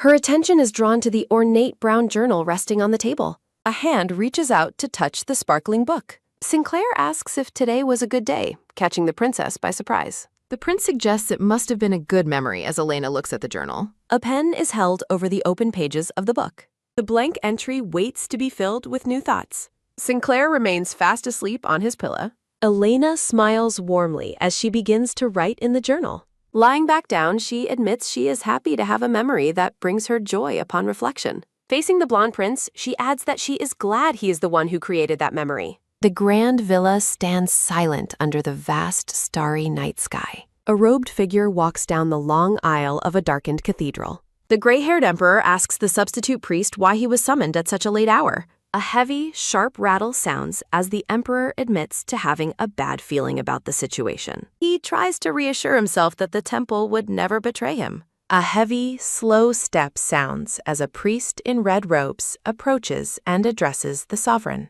A soft, frantic tremble sounds as the nervous priest thanks the emperor for coming personally. The emperor suspiciously asks if the matter is related to Sinclair. When the priest confirms it is, the ruler demands to know what was like. A sharp metallic click sounds as the panicked priest offers a desperate apology to His Majesty. A loud, fierce roar sounds as a massive, glowing lion pounces on the emperor. The scene shifts back to the palace as a new day begins. In a lounge, a silver-haired noble explains he came running as soon as they had returned. Sinclair listens intently as the man reports that the emperor was attacked at the sanctuary yesterday. A soft, sudden pause sounds as the noble suggests the blonde prince was behind the incident. Elena wonders if she should leave, noticing the man is closely watching her reaction. The princess remains by Sinclair's side as the tension in the room grows. The silver-haired man offers an apology to Elena, which she politely accepts. Sinclair asks if the emperor is dead, and the noble reveals he is alive, but in critical condition. The blonde prince suggests the ruler was probably eaten, privately recalling giving the high priest a poison that stops the heart. He considers how the priest must have taken the poison immediately after the attack is planned. Sinclair notes it is good the emperor survived, as his death would have allowed Hister to take the throne instantly. The silver-haired noble looks uneasy, wondering if this entire plan was a high-stakes gamble. He warns that suspicion will fall on them immediately since they are known to be at odds with the emperor. A heavy, sudden jolt sounds as Sinclair stands up, arguing that his absence from the palace proves his innocence. The prince smiles and tells them they must return to the palace immediately. A steady, rhythmic gallop sounds as the carriages speed through the countryside. Narration explains they were blocked from seeing the ruler because Hister had ordered the quarters sealed off. The silver-haired noble warns that a grand council meeting is being convened. Sinclair questions the moose, and the man explains that the crown prince can summon the council if the emperor is unconscious. A portrait of the brown-haired crown prince accompanies the confirmation that Hister called the meeting. Sinclair stares ahead with a somber and focused expression. The crests of the noble houses appear as the narration confirms they will all be in attendance. Sinclair shrugs, predicting Hister's plan to frame him. A brown-haired soldier enters the room. Sinclair agrees to depart with the van. The blonde prince walks away calmly. He pauses, offering Elena sanctuary. Elena stares at his unexpected consideration. She fears his plan might eventually backfire. The princess sits before the blonde prince. Sinclair asserts his political combat skills. He reflects on a life spent alone. Elena resolves to share his heavy burden. They stand together in silent solidarity. A quiet moment of narrative transition follows. Hister shouts about the sanctuary attack's blasphemy. The royal couple enters the council hall. Shock ripples through the noble assembly. Elena notes the suspicion directed at Sinclair. Her attention turns to an older noblewoman. Lady Annalie remains calm despite the tension. Elena considers Annalie as a potential ally. Sinclair mentions the Crown Prince Barium. He asks Hister if he is suspected. Hister privately mocks Sinclair's actions as wolfish. He recalls his mother's victory over royalty. Hister accuses Sinclair of holding a grudge. A nobleman supports the prince's accusation. A woman condemns Sinclair's long-standing imperial hostility. Hister shouts at Sinclair for gathering Lithaf. An elder noble advises him to be civil. Sinclair sarcastically blames his lack of upbringing. He claims mastery over navigating political traps. A loud, sharp bang slams the table. He demands more than absence for proof. The council hall remains thick with tension. Sinclair and Elena remain composed and poised. Sinclair recounts a secret imperial reconciliation meeting. He claims he has no further resentment. A noble asks for the culprit's identity. Sinclair describes someone who manipulates the temple. He mentions someone threatened by royal closeness. Sinclair identifies Hister Butler as the culprit.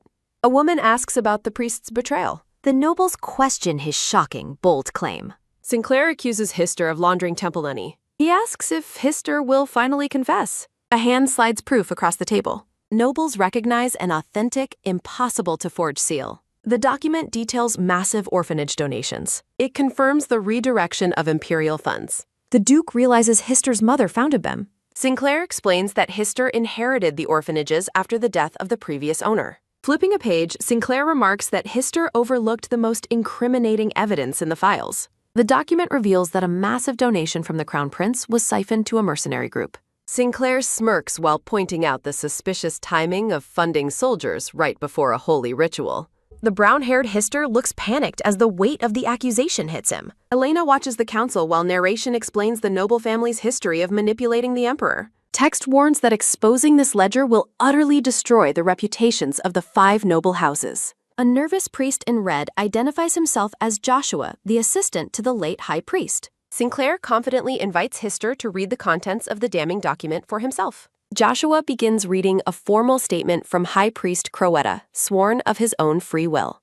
A memory shows the elderly priest writing that temple donations were stolen by the crown prince. A visual of gold coins spilling from a torn bag emphasizes the scale of the theft. As Joshua reads about the forced siphoning of funds, a dark bubble demands he shut his mouth. A sudden, sharp rattle sounds as Hister slams his hands down and stands in a fury. Hister screams that this is slander, questioning how Sinclair dares to insult him so brazenly. Joshua declares his intention to reveal every sin to the emperor at the Holy Temple. The document pleads for the world to know the truth if the crown prince attempts a cover-up.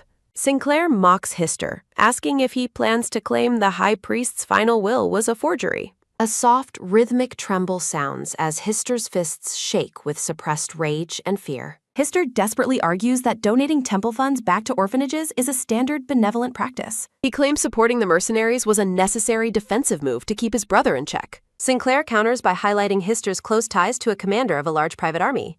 Hister shouts about the safety of the realm while the other nobles decide to adjourn. Sinclair dismisses the assembly, telling everyone they should head home for the day. Sinclair smiles at the departing nobles, noting they have a lot of dark secrets to discuss. The Grand Council Hall begins to empty as the assembly leaves in tense silence. A sharp, cold scowl sounds as Hister bites his lip in a moment of pure hatred. Sinclair and Elena walk away from the hall, maintaining their elegant and composed facade. Elena whispers her amazement at how much Sinclair managed to prepare in such a short window. She notes that Joshua was known as the high priest's most trusted and loyal right-hand man. Sinclair smiles back, reminding her that this level of political combat is exactly his specialty. Narration notes that while Hister is cornered, Elena still worries about the possibility of an unpredictable retaliation. The princess looks at him with a mixture of profound admiration and lingering uncertainty. A soft, quick squeeze sounds as Elena wonders just how far ahead Sinclair has planned his moves.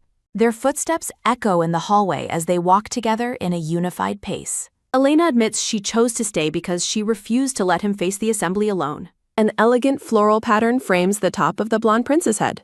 Elena asks with a tilt of her head if she performed her role as his supporter well. Sinclair looks at her with a warm and genuinely affectionate smile. A bright, sunny sky accompanies a thought about their past shared moment in the valley. Dialogue suggests that by this point, Hister's closest allies must be struggling to breathe.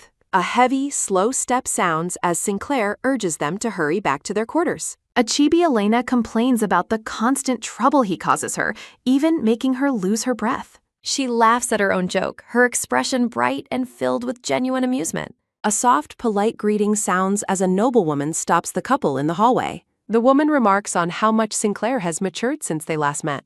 A soft, rhythmic tap sounds as the older blonde woman, Lady Annalie, smiles warmly at them. Sinclair clarifies that his definition of being an adult is likely different from hers. Lady Annalie defines adulthood as manipulating enemies during a crisis. Sinclair claims he's been one since his mother died. Sinclair looks at the older woman, stating she should know the truth of his upbringing better than anyone. Elena looks concerned, questioning whether the two of them are actually on good terms. Sinclair asks why his wife was brought into such a tense gathering. Sinclair stares coldly at the older blonde woman standing before him. A cheerful mascot appears during a brief interlude in the conversation. Lady Annalie reveals that the invitation was based on a recommendation from Lady Regis. Hister notes that his social gatherings are known for hosting the realm's best talents. He claims the crown princess was deemed a perfect candidate for his guest list. Sinclair sternly warns the woman that she should be more careful with her future decisions. An internal thought bubble asserts that he is no longer a helpless child and can strike anyone down.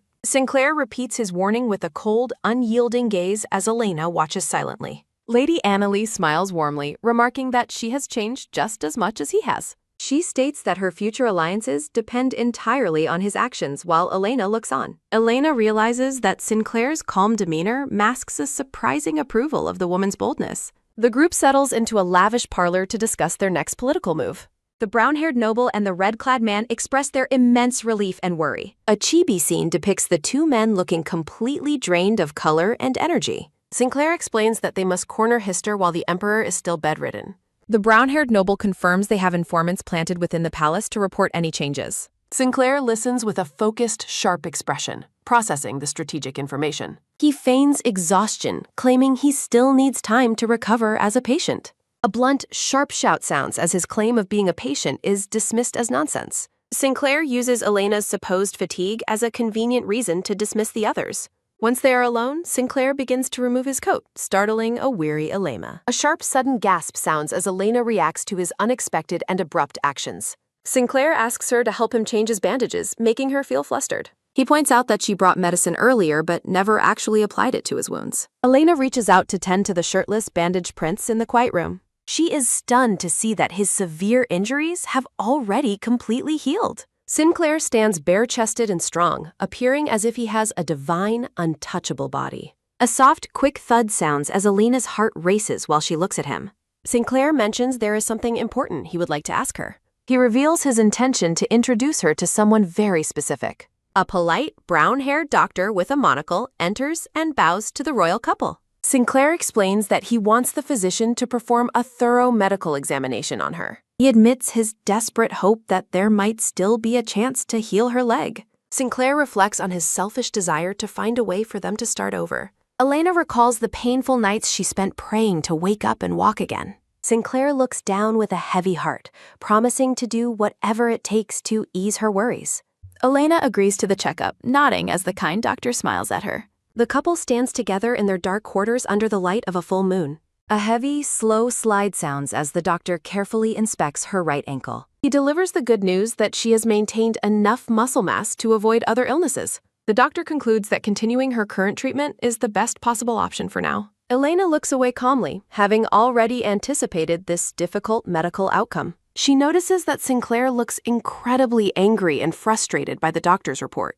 Elena wonders why he seems to feel so much pity and sadness for her. A thought bubble reveals his lingering guilt for not protecting her on that day. Sinclair stares out into the cold night, lost in his own sorrowful reflections. A bright memory shows a younger, healthy Elena laughing joyfully by the water. Back in the present, Elena embraces the blonde prince from behind, offering him comfort.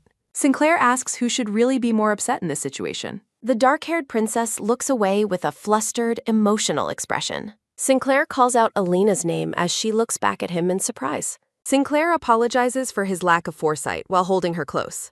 Elena asks if he can dance, explaining she missed her debutante ball. They bond over missing their balls due to their past physical traumas. Sinclair looks at her with a confused and slightly stunned expression. He asserts that she does not have the right to refuse. Elena smiles warmly at the blonde prince's unexpected and bold demand. Sinclair closes his eyes and agrees to have this dance together. He takes her hand and asks if she is feeling nervous. Sinclair gently instructs the princess to simply trust in his lead. An elegant floral pattern marks a romantic transition in the room. The couple gazes into each other's eyes as they prepare to dance. A playful atmosphere builds as they settle into their private moment. Sinclair encourages her to put herself entirely into his hands. Moonlight spills across the floor as they begin to dance together. Elena asks about past partners. Sinclair claims she is his first. A soft, quick flush sounds as Elena processes being his first partner. Elena notes how smooth he is. Sinclair asks why she wonders. Sinclair explains he learned some social graces during his royal upbringing. Elena recalls the blonde Lila mocking her inability to ever dance. Sinclair bluntly dismisses the insult as the dumbest thing he's heard. He dips her, stating that dancing is about the partner's quality. Sinclair jests that Lila must have only danced with lousy partners. He reassures her that she can still dance and walk perfectly. Narration questions if this dance was just his way to cheer her. Elena mentions being a sprinter. Sinclair remembers her former athletic race. A memory shows young Sinclair watching young Elena run along the beach. Elena claims to have a new strength. Sinclair asks for clarification. She defines her new strength simply as the power of giving up. Elena argues that giving up isn't necessarily a negative life choice. She notes that very few people can match her level of stubbornness. Sinclair listens to her words with a quiet, thoughtful expression. A vision of a serene Elena in white embodies her idealized self. A soft, quiet whisper sounds as she wishes she could truly walk. Elena quickly dismisses her heavy thoughts with a small, forced smile. A sharp, sudden crunch sounds as Elena accidentally steps on his butt. Sinclair teases her, noting she is certainly not a dancing expert. They share a laugh as Elena jokes about needing a massive meal. Sinclair silently vows to give her everything she has ever wanted. After the dance, Sinclair suggests that they should call it a night. A soft, quick tap sounds as Sinclair pats her head affectionately. Elena reflects on the long day while touching her own neck. She is struck by how brightly the blonde prince is smiling. A soft, wet smooch sounds as Elena impulsively kisses his cheek. Sinclair freezes in total shock at the princess's sudden bold gesture. Elena panics, immediately apologizing and questioning what she just did. She worries that she might have been totally out of mind. Elena blushes deeply while struggling to explain her honest, messy feelings. Sinclair and Elena stand together in their moonlit quarters. Sinclair asks her what prompted her to act so suddenly. Elena admits that his recent gentle behavior has made her truly happy. Sinclair internally realizes he can no longer lie about his feelings. He reflects on how he once tried to suppress his emotions. He recalls how his hidden feelings eventually began to surface. Sinclair watches Elena, acknowledging the warmth she brings to him. Sinclair begins to speak as Elena listens with an expectant look. He confesses to her that he did not dislike her kiss. Night falls over the grand, silent white palace. A red-clad man curses in frustration at his desk. He orders the doctor to do whatever is necessary to save him. He threatens the doctor with execution if the emperor dies soon. He demands the emperor regain consciousness for at least half a day. A heavy, slow sigh sounds as he begs for a testimony. The red-clad man asks Liam for an update on his investigation. Liam reports that the 5 noble families of Edenbell are fracturing. Lady Annalise stands firmly at the head of the opposing faction. Liam reveals that Schuler is recruiting mercenaries and visiting orphanages. A sharp, sudden groan sounds as he realizes he is doomed. Sinclair remains silent and focused on his own hidden agenda. A sharp, sudden crunch sounds as he vows to defeat Sinclair. Liam bows as he is ordered to begin their next move. The red-clad man smiles wickedly, planning to use dirty tricks. A cheerful mascot appears as Sinclair reflects alone at night. Sinclair gazes at his mother's portrait and asks how she is. A soft, quick slide sounds as he prepares to return her journal. He thanks the memory of his mother for her precious gifts. A memory shows young Sinclair vowing to return only after succeeding. He recalls his mother's advice to look back once in a while. She warned that focusing only on the future makes one empty. A soft, quiet pat sounds as she explains the need for reflection. She told him that looking back reveals his true allies. His mother expressed that his happiness was her only true priority. A soft, quick rustle sounds as Sinclair suddenly stops reading.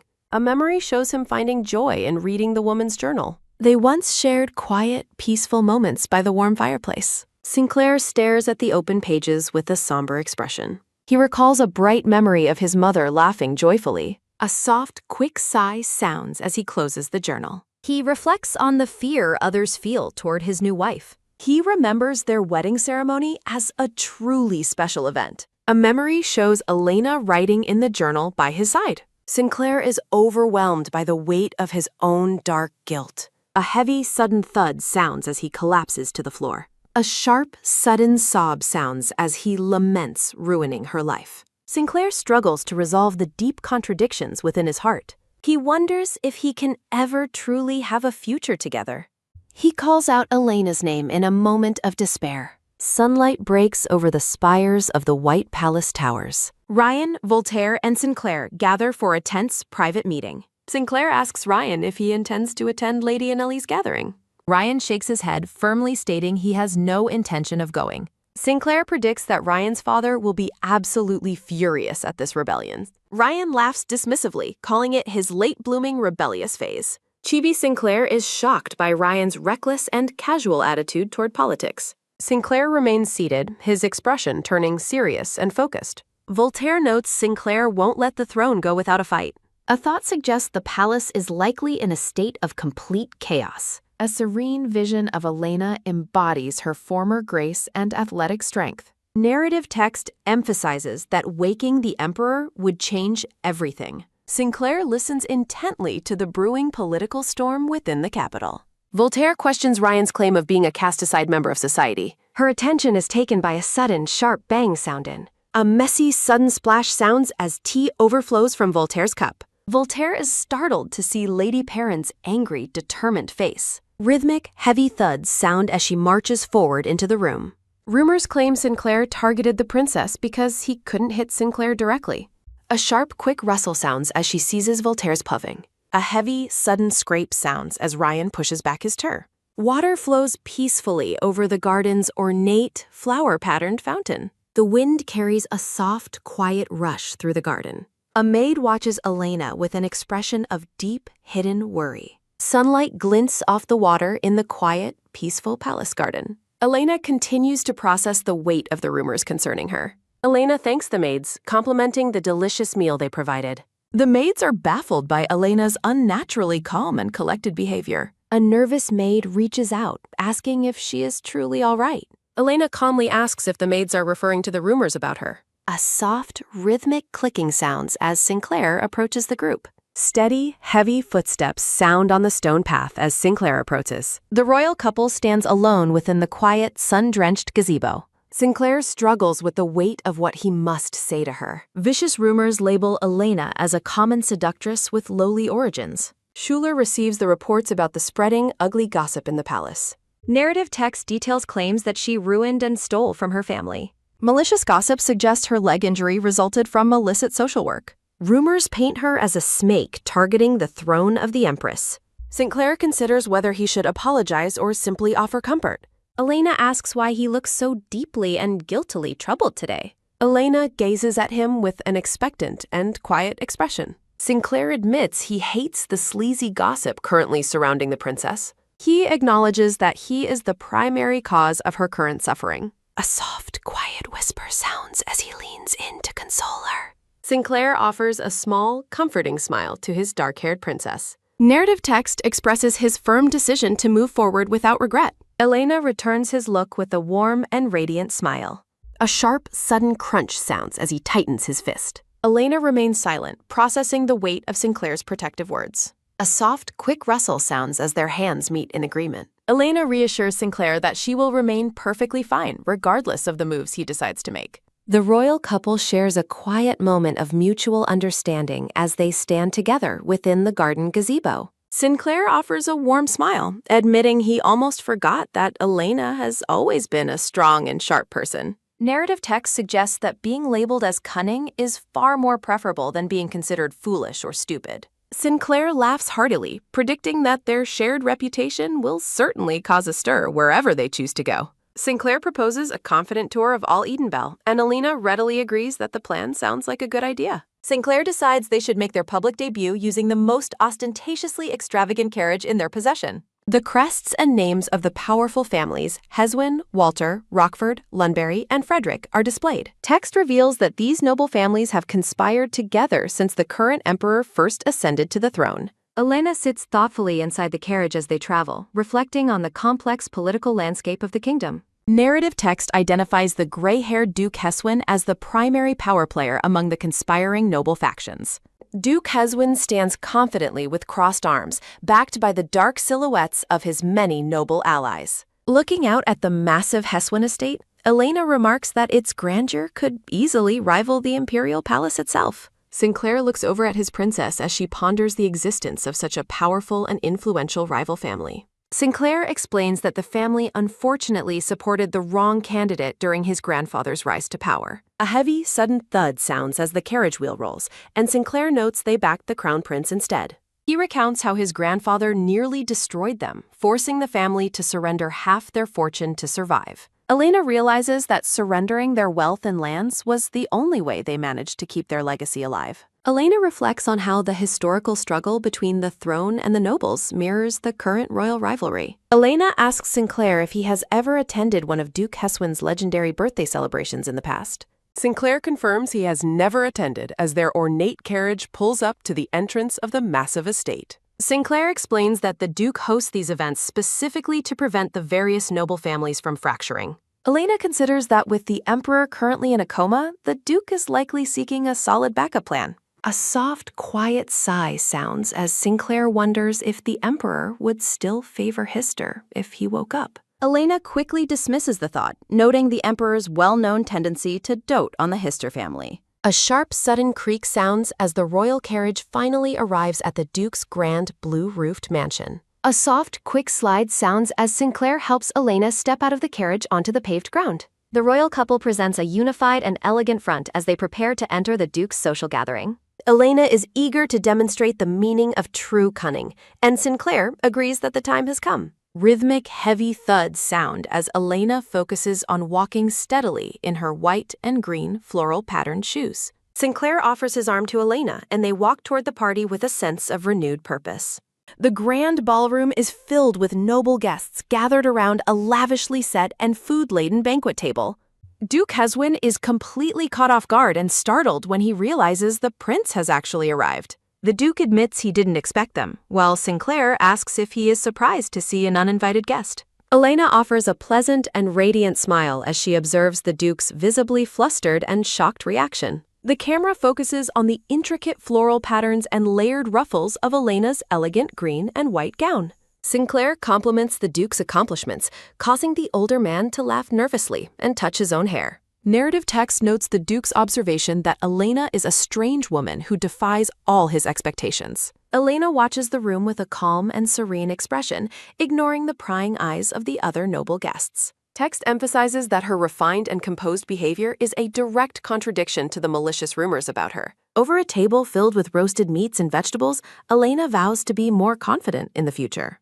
Duke Hezwin looks toward the front of the grand ballroom, noting the remaining high seats reserved for important guests. Sinclair points toward the head of the table, firmly indicating his preference for a specific seating arrangement. Sinclair smiles confidently, asking if there could possibly be a better spot than sitting beside his dear brother. A soft, quiet pat sounds as Sinclair places a hand on the Duke's arm, promising not to ruin the party. Sinclair jokes about his troublemaker reputation as the Duke awkwardly begins to escort the royal couple to their seats. Sinclair confronts Hister, mockingly noting his early arrival and his apparent eagerness to begin spreading rumors. Elena feels the weight of the collective gaze, wondering if the nobles are more interested in her or the princess. Hister suggests that Sinclair must be in a hurry, but Sinclair retorts that everything is following his exact plan. A sharp, sudden cough sounds as the Baron Regent reacts with total shock to Sinclair's bold presence and words. Sinclair greets the Baron, mockingly noting that he seems to be doing remarkably well lately.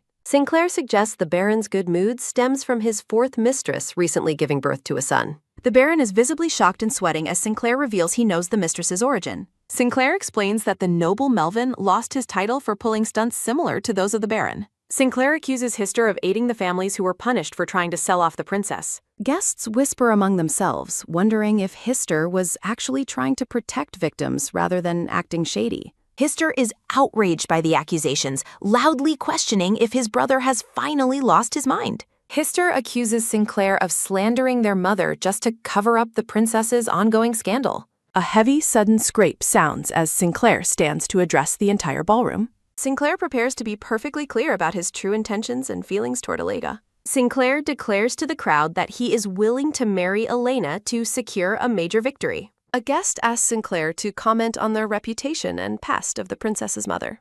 Sinclair turns the tables, asking the room if everyone is truly comfortable with Hister being the prince. Sinclair reveals the scandalous truth that Hister's birth mother was actually a lowly dancer. Elena firmly defends her mother, stating there was absolutely nothing indecent about her life or character. Elena announces her intention to return her entire legal inheritance to the imperial palace. A sharp, sudden snap sounds as Elena rejects any of Melvin's ill-gotten gains. Elena points out that if she wanted power, she would have tried to get close to Hister. Sinclair reaffirms his sincere admiration for Elena, denying any ulterior motives in their relationship. Sinclair thinks to himself that Elena is actually performing her role in the political game remarkably well. A silver-haired man notes how odd it is that no actual witnesses to the scandal have appeared. Ryan Hennard argues that the complete lack of witnesses is proof that the scandal is false. Elena is surprised to see Lord Ryan step forward to defend her honor in public. Other noble allies like Lady Perrin and Lord Voltaire are also present among the crowd.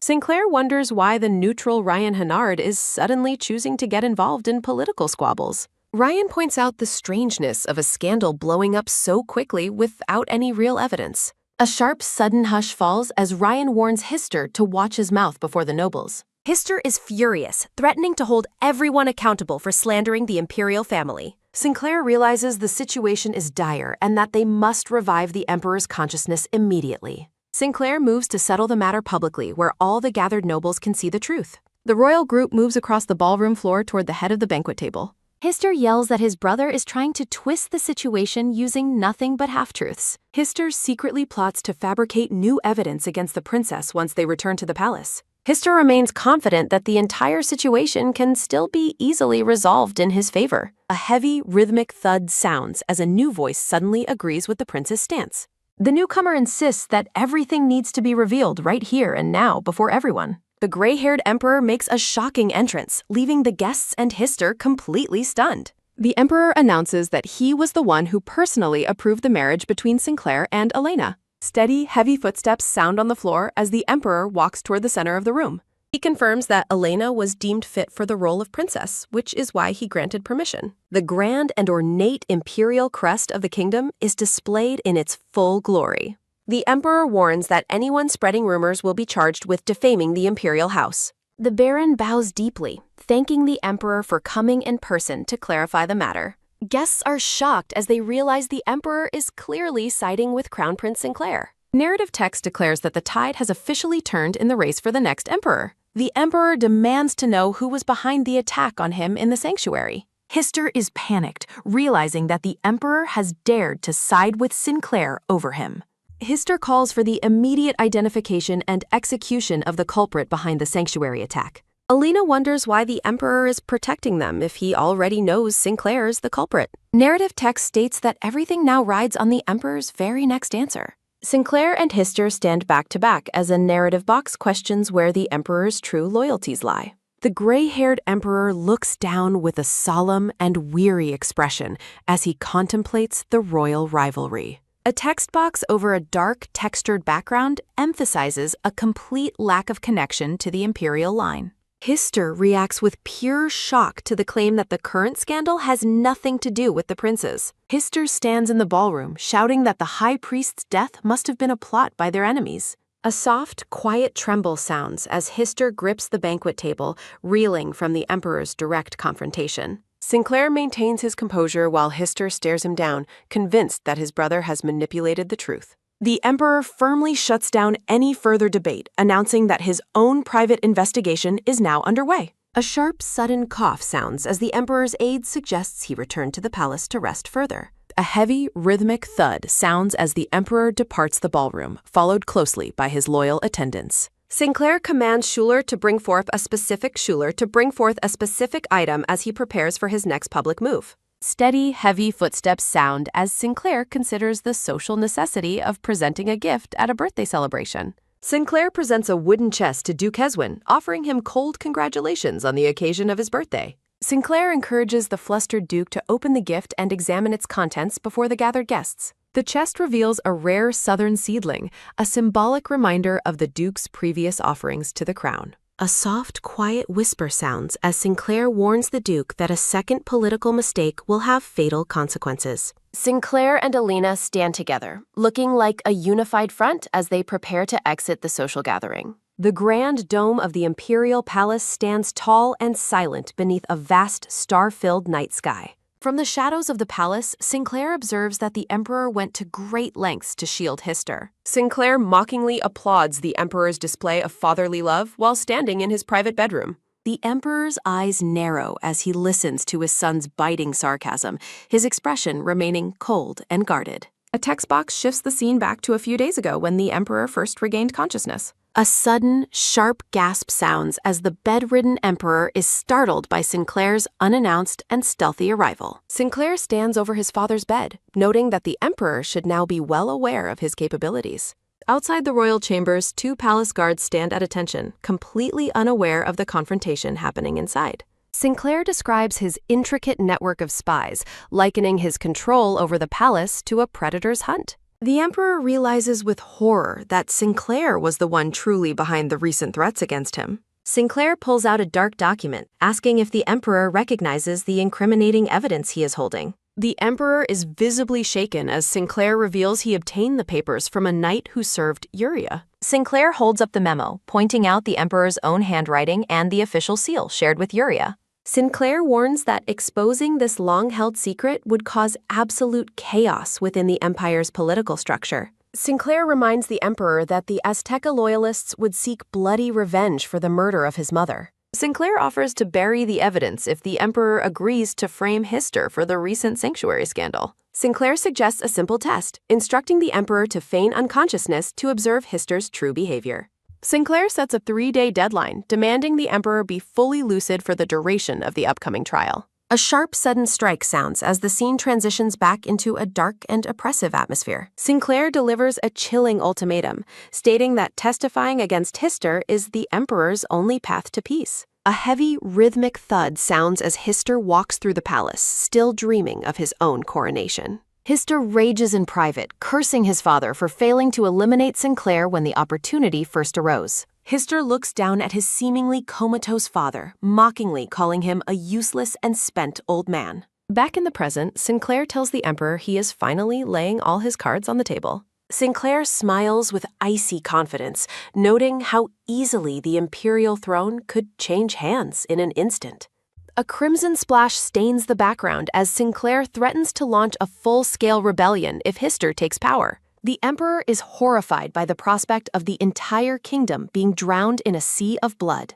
A sharp, sudden rustle sounds as Sinclair grabs the Emperor's collar, reminding him of the blood already shed. Sinclair tells the Emperor he is only alive because he followed orders and supported Elena in public. A soft, quick thud sounds as Sinclair shoves the Emperor back, telling him to be grateful to the princess. Sinclair walks away from the bed, leaving a final warning that he still possesses the incriminating murder memo. Narrative text reflects on a childhood filled with tantrums and tears within the long, lonely palace corridors. The scene ends on a cold and empty bedroom floor, symbolizing the isolation Sinclair felt growing up. A hand reaches out and opens a door, signaling an end to the previous tension. Elena's face lights up with joy as she greets Sinclair upon his arrival. Sinclair pulls her into a tight embrace, admitting he feared she would be cornered at the Heswin estate. He holds her close, the silence of the room reflecting their shared relief. As Elena stands in the room, the scene shifts to the weight of their physical closeness. Startled by the sudden show of affection, Elena softly calls out Sinclair's name while held in his arms. Sinclair looks down at her with a heavy gaze, whispering her name as the world around them fades. His hands rest gently on her back, emphasizing the tenderness of the moment. Sinclair welcomes her back, acknowledging the hardships she endured while he was away at the palace. A soft, quiet clink sounds as Sinclair sets down his teacup, reflecting on Hister's unexpected silence. Sitting together on the couch, Sinclair notes that the political atmosphere has become surprisingly quiet. Sinclair explains that without the Emperor's active support, Hister's political power is essentially neutralized. While looking at a bright red flower, Sinclair recalls how his rise to crown prince began with Uria's death. Elena watches him closely, wondering why he waited so long to strike if defeating his rivals was this simple. Sinclair turns the conversation to her inheritance, questioning if she still intends to return Melvin's wealth. Looking over the tea table, Elena firmly states that she refuses to keep any ill-gotten gains. Sinclair points out that her plan to return the money in a year is already set in motion. He looks down at his ornate brooch, his mind already moving to their next objective. A montage of their past moments highlights Elena's realization that they have grown closer than she expected. A sudden, firm grasp sounds as Sinclair takes her hand, announcing he has a specific place to take her. A heavy, rhythmic thud sounds as Sinclair stands up, leaving Elena curious about his sudden plan. Sinclair suggests traveling without a carriage since their destination is nearby, much to Elena's confusion. Out in the bright sunlight, Elena is shocked to see a white horse waiting for them. A soft, quiet tremble sounds as Elena worries about riding alone, but Sinclair dismisses the idea as absurd. A sharp, sudden thud sounds as Sinclair places his boot in the stirrup, noting the horse's wild temperament. In a playful moment, the two settle onto the horse together, ready to depart. Sinclair tells her to lean back, promising that even a slow pace will get them there quickly. A sharp, rhythmic galloping sounds as the horse charges forward into the lush green woods. Elena lets out a startled cry, clinging tightly to Sinclair as the horse picks up speed. Terrified by the velocity, Elena worries that a fall from such a height would be fatal. She focuses her gaze, trying to steady her nerves as the scenery blurs past. A soft, quick whoosh sounds as the narrator describes the refreshing feel of the wind. Feeling the thrill of the ride, Elena remarks that it feels as though she is running herself. As the horse's hooves drum on the path, Elena remembers sprinting frequently before her leg injury. A bright, joyful expression crosses Elena's face as she rediscovers the feeling of freedom. Sinclair watches her with a subtle, knowing smile, pleased to see her genuine happiness. Elena looks around in awe, asking if they have arrived at the famous northern forest of Edenbell. She realizes Sinclair brought her here specifically so she could experience the breeze and the open air. Elena notes that Sinclair has acted differently ever since his return from the Imperial Palace. Steady, heavy footsteps sound on the grass as Sinclair approaches her and calls her name. He reaches out, offering his hand to ensure she doesn't trip on the uneven forest floor. A soft, quick tap sounds as their fingers meet, connecting them in the quiet woods. An ornate crest featuring wings and a cross represents the legacy of the imperial lineage. Standing together, Elena reminds herself that their relationship is officially just a political contract. A soft, quiet rustle sounds as she accepts his guidance, moving deeper into the greenery. The two walk hand in hand through a vibrant, flower-filled meadow beneath the sunlit trees. Sinclair reveals he inherited this hidden place from his mother and fought hard to protect it. Looking at the blooming flora, narrative text declares it the most beautiful forest Elena has ever seen. A soft, quiet rustle sounds as Sinclair asks for her opinion on his private sanctuary. Elena gazes at him, softly suggesting that his mother would be very happy to see it preserved.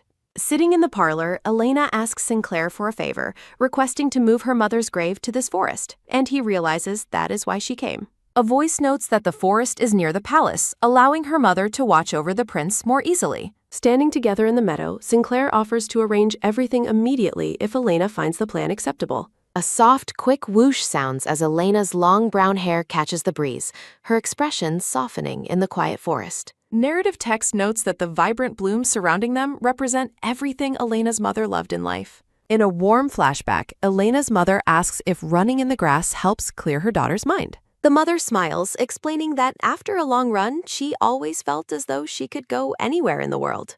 A soft, quick thud sounds as young Elena hugs her mother, who promises that while she cannot go, Elena will have that freedom. A soft, quiet rustle sounds as the mother strokes Elena's cheek, promising that her daughter will always be free to go anywhere. Back in the present, Elena clutches her ornate brooch and smiles, certain that her mother would love this beautiful sanctuary. Sinclair smiles warmly, promising that the next time they visit, he will teach her how to ride a horse properly. Elena stares at him in surprise, her eyes wide as she processes his thoughtful and unexpected offer. A memory, young Sinclair wants her to ride freely even in his absence, while Elena reflects on how much he understands the pain of waiting for someone to return. A heavy, rhythmic thumping sounds as the scene focuses on their clasped hands, symbolizing the deepening bond between them.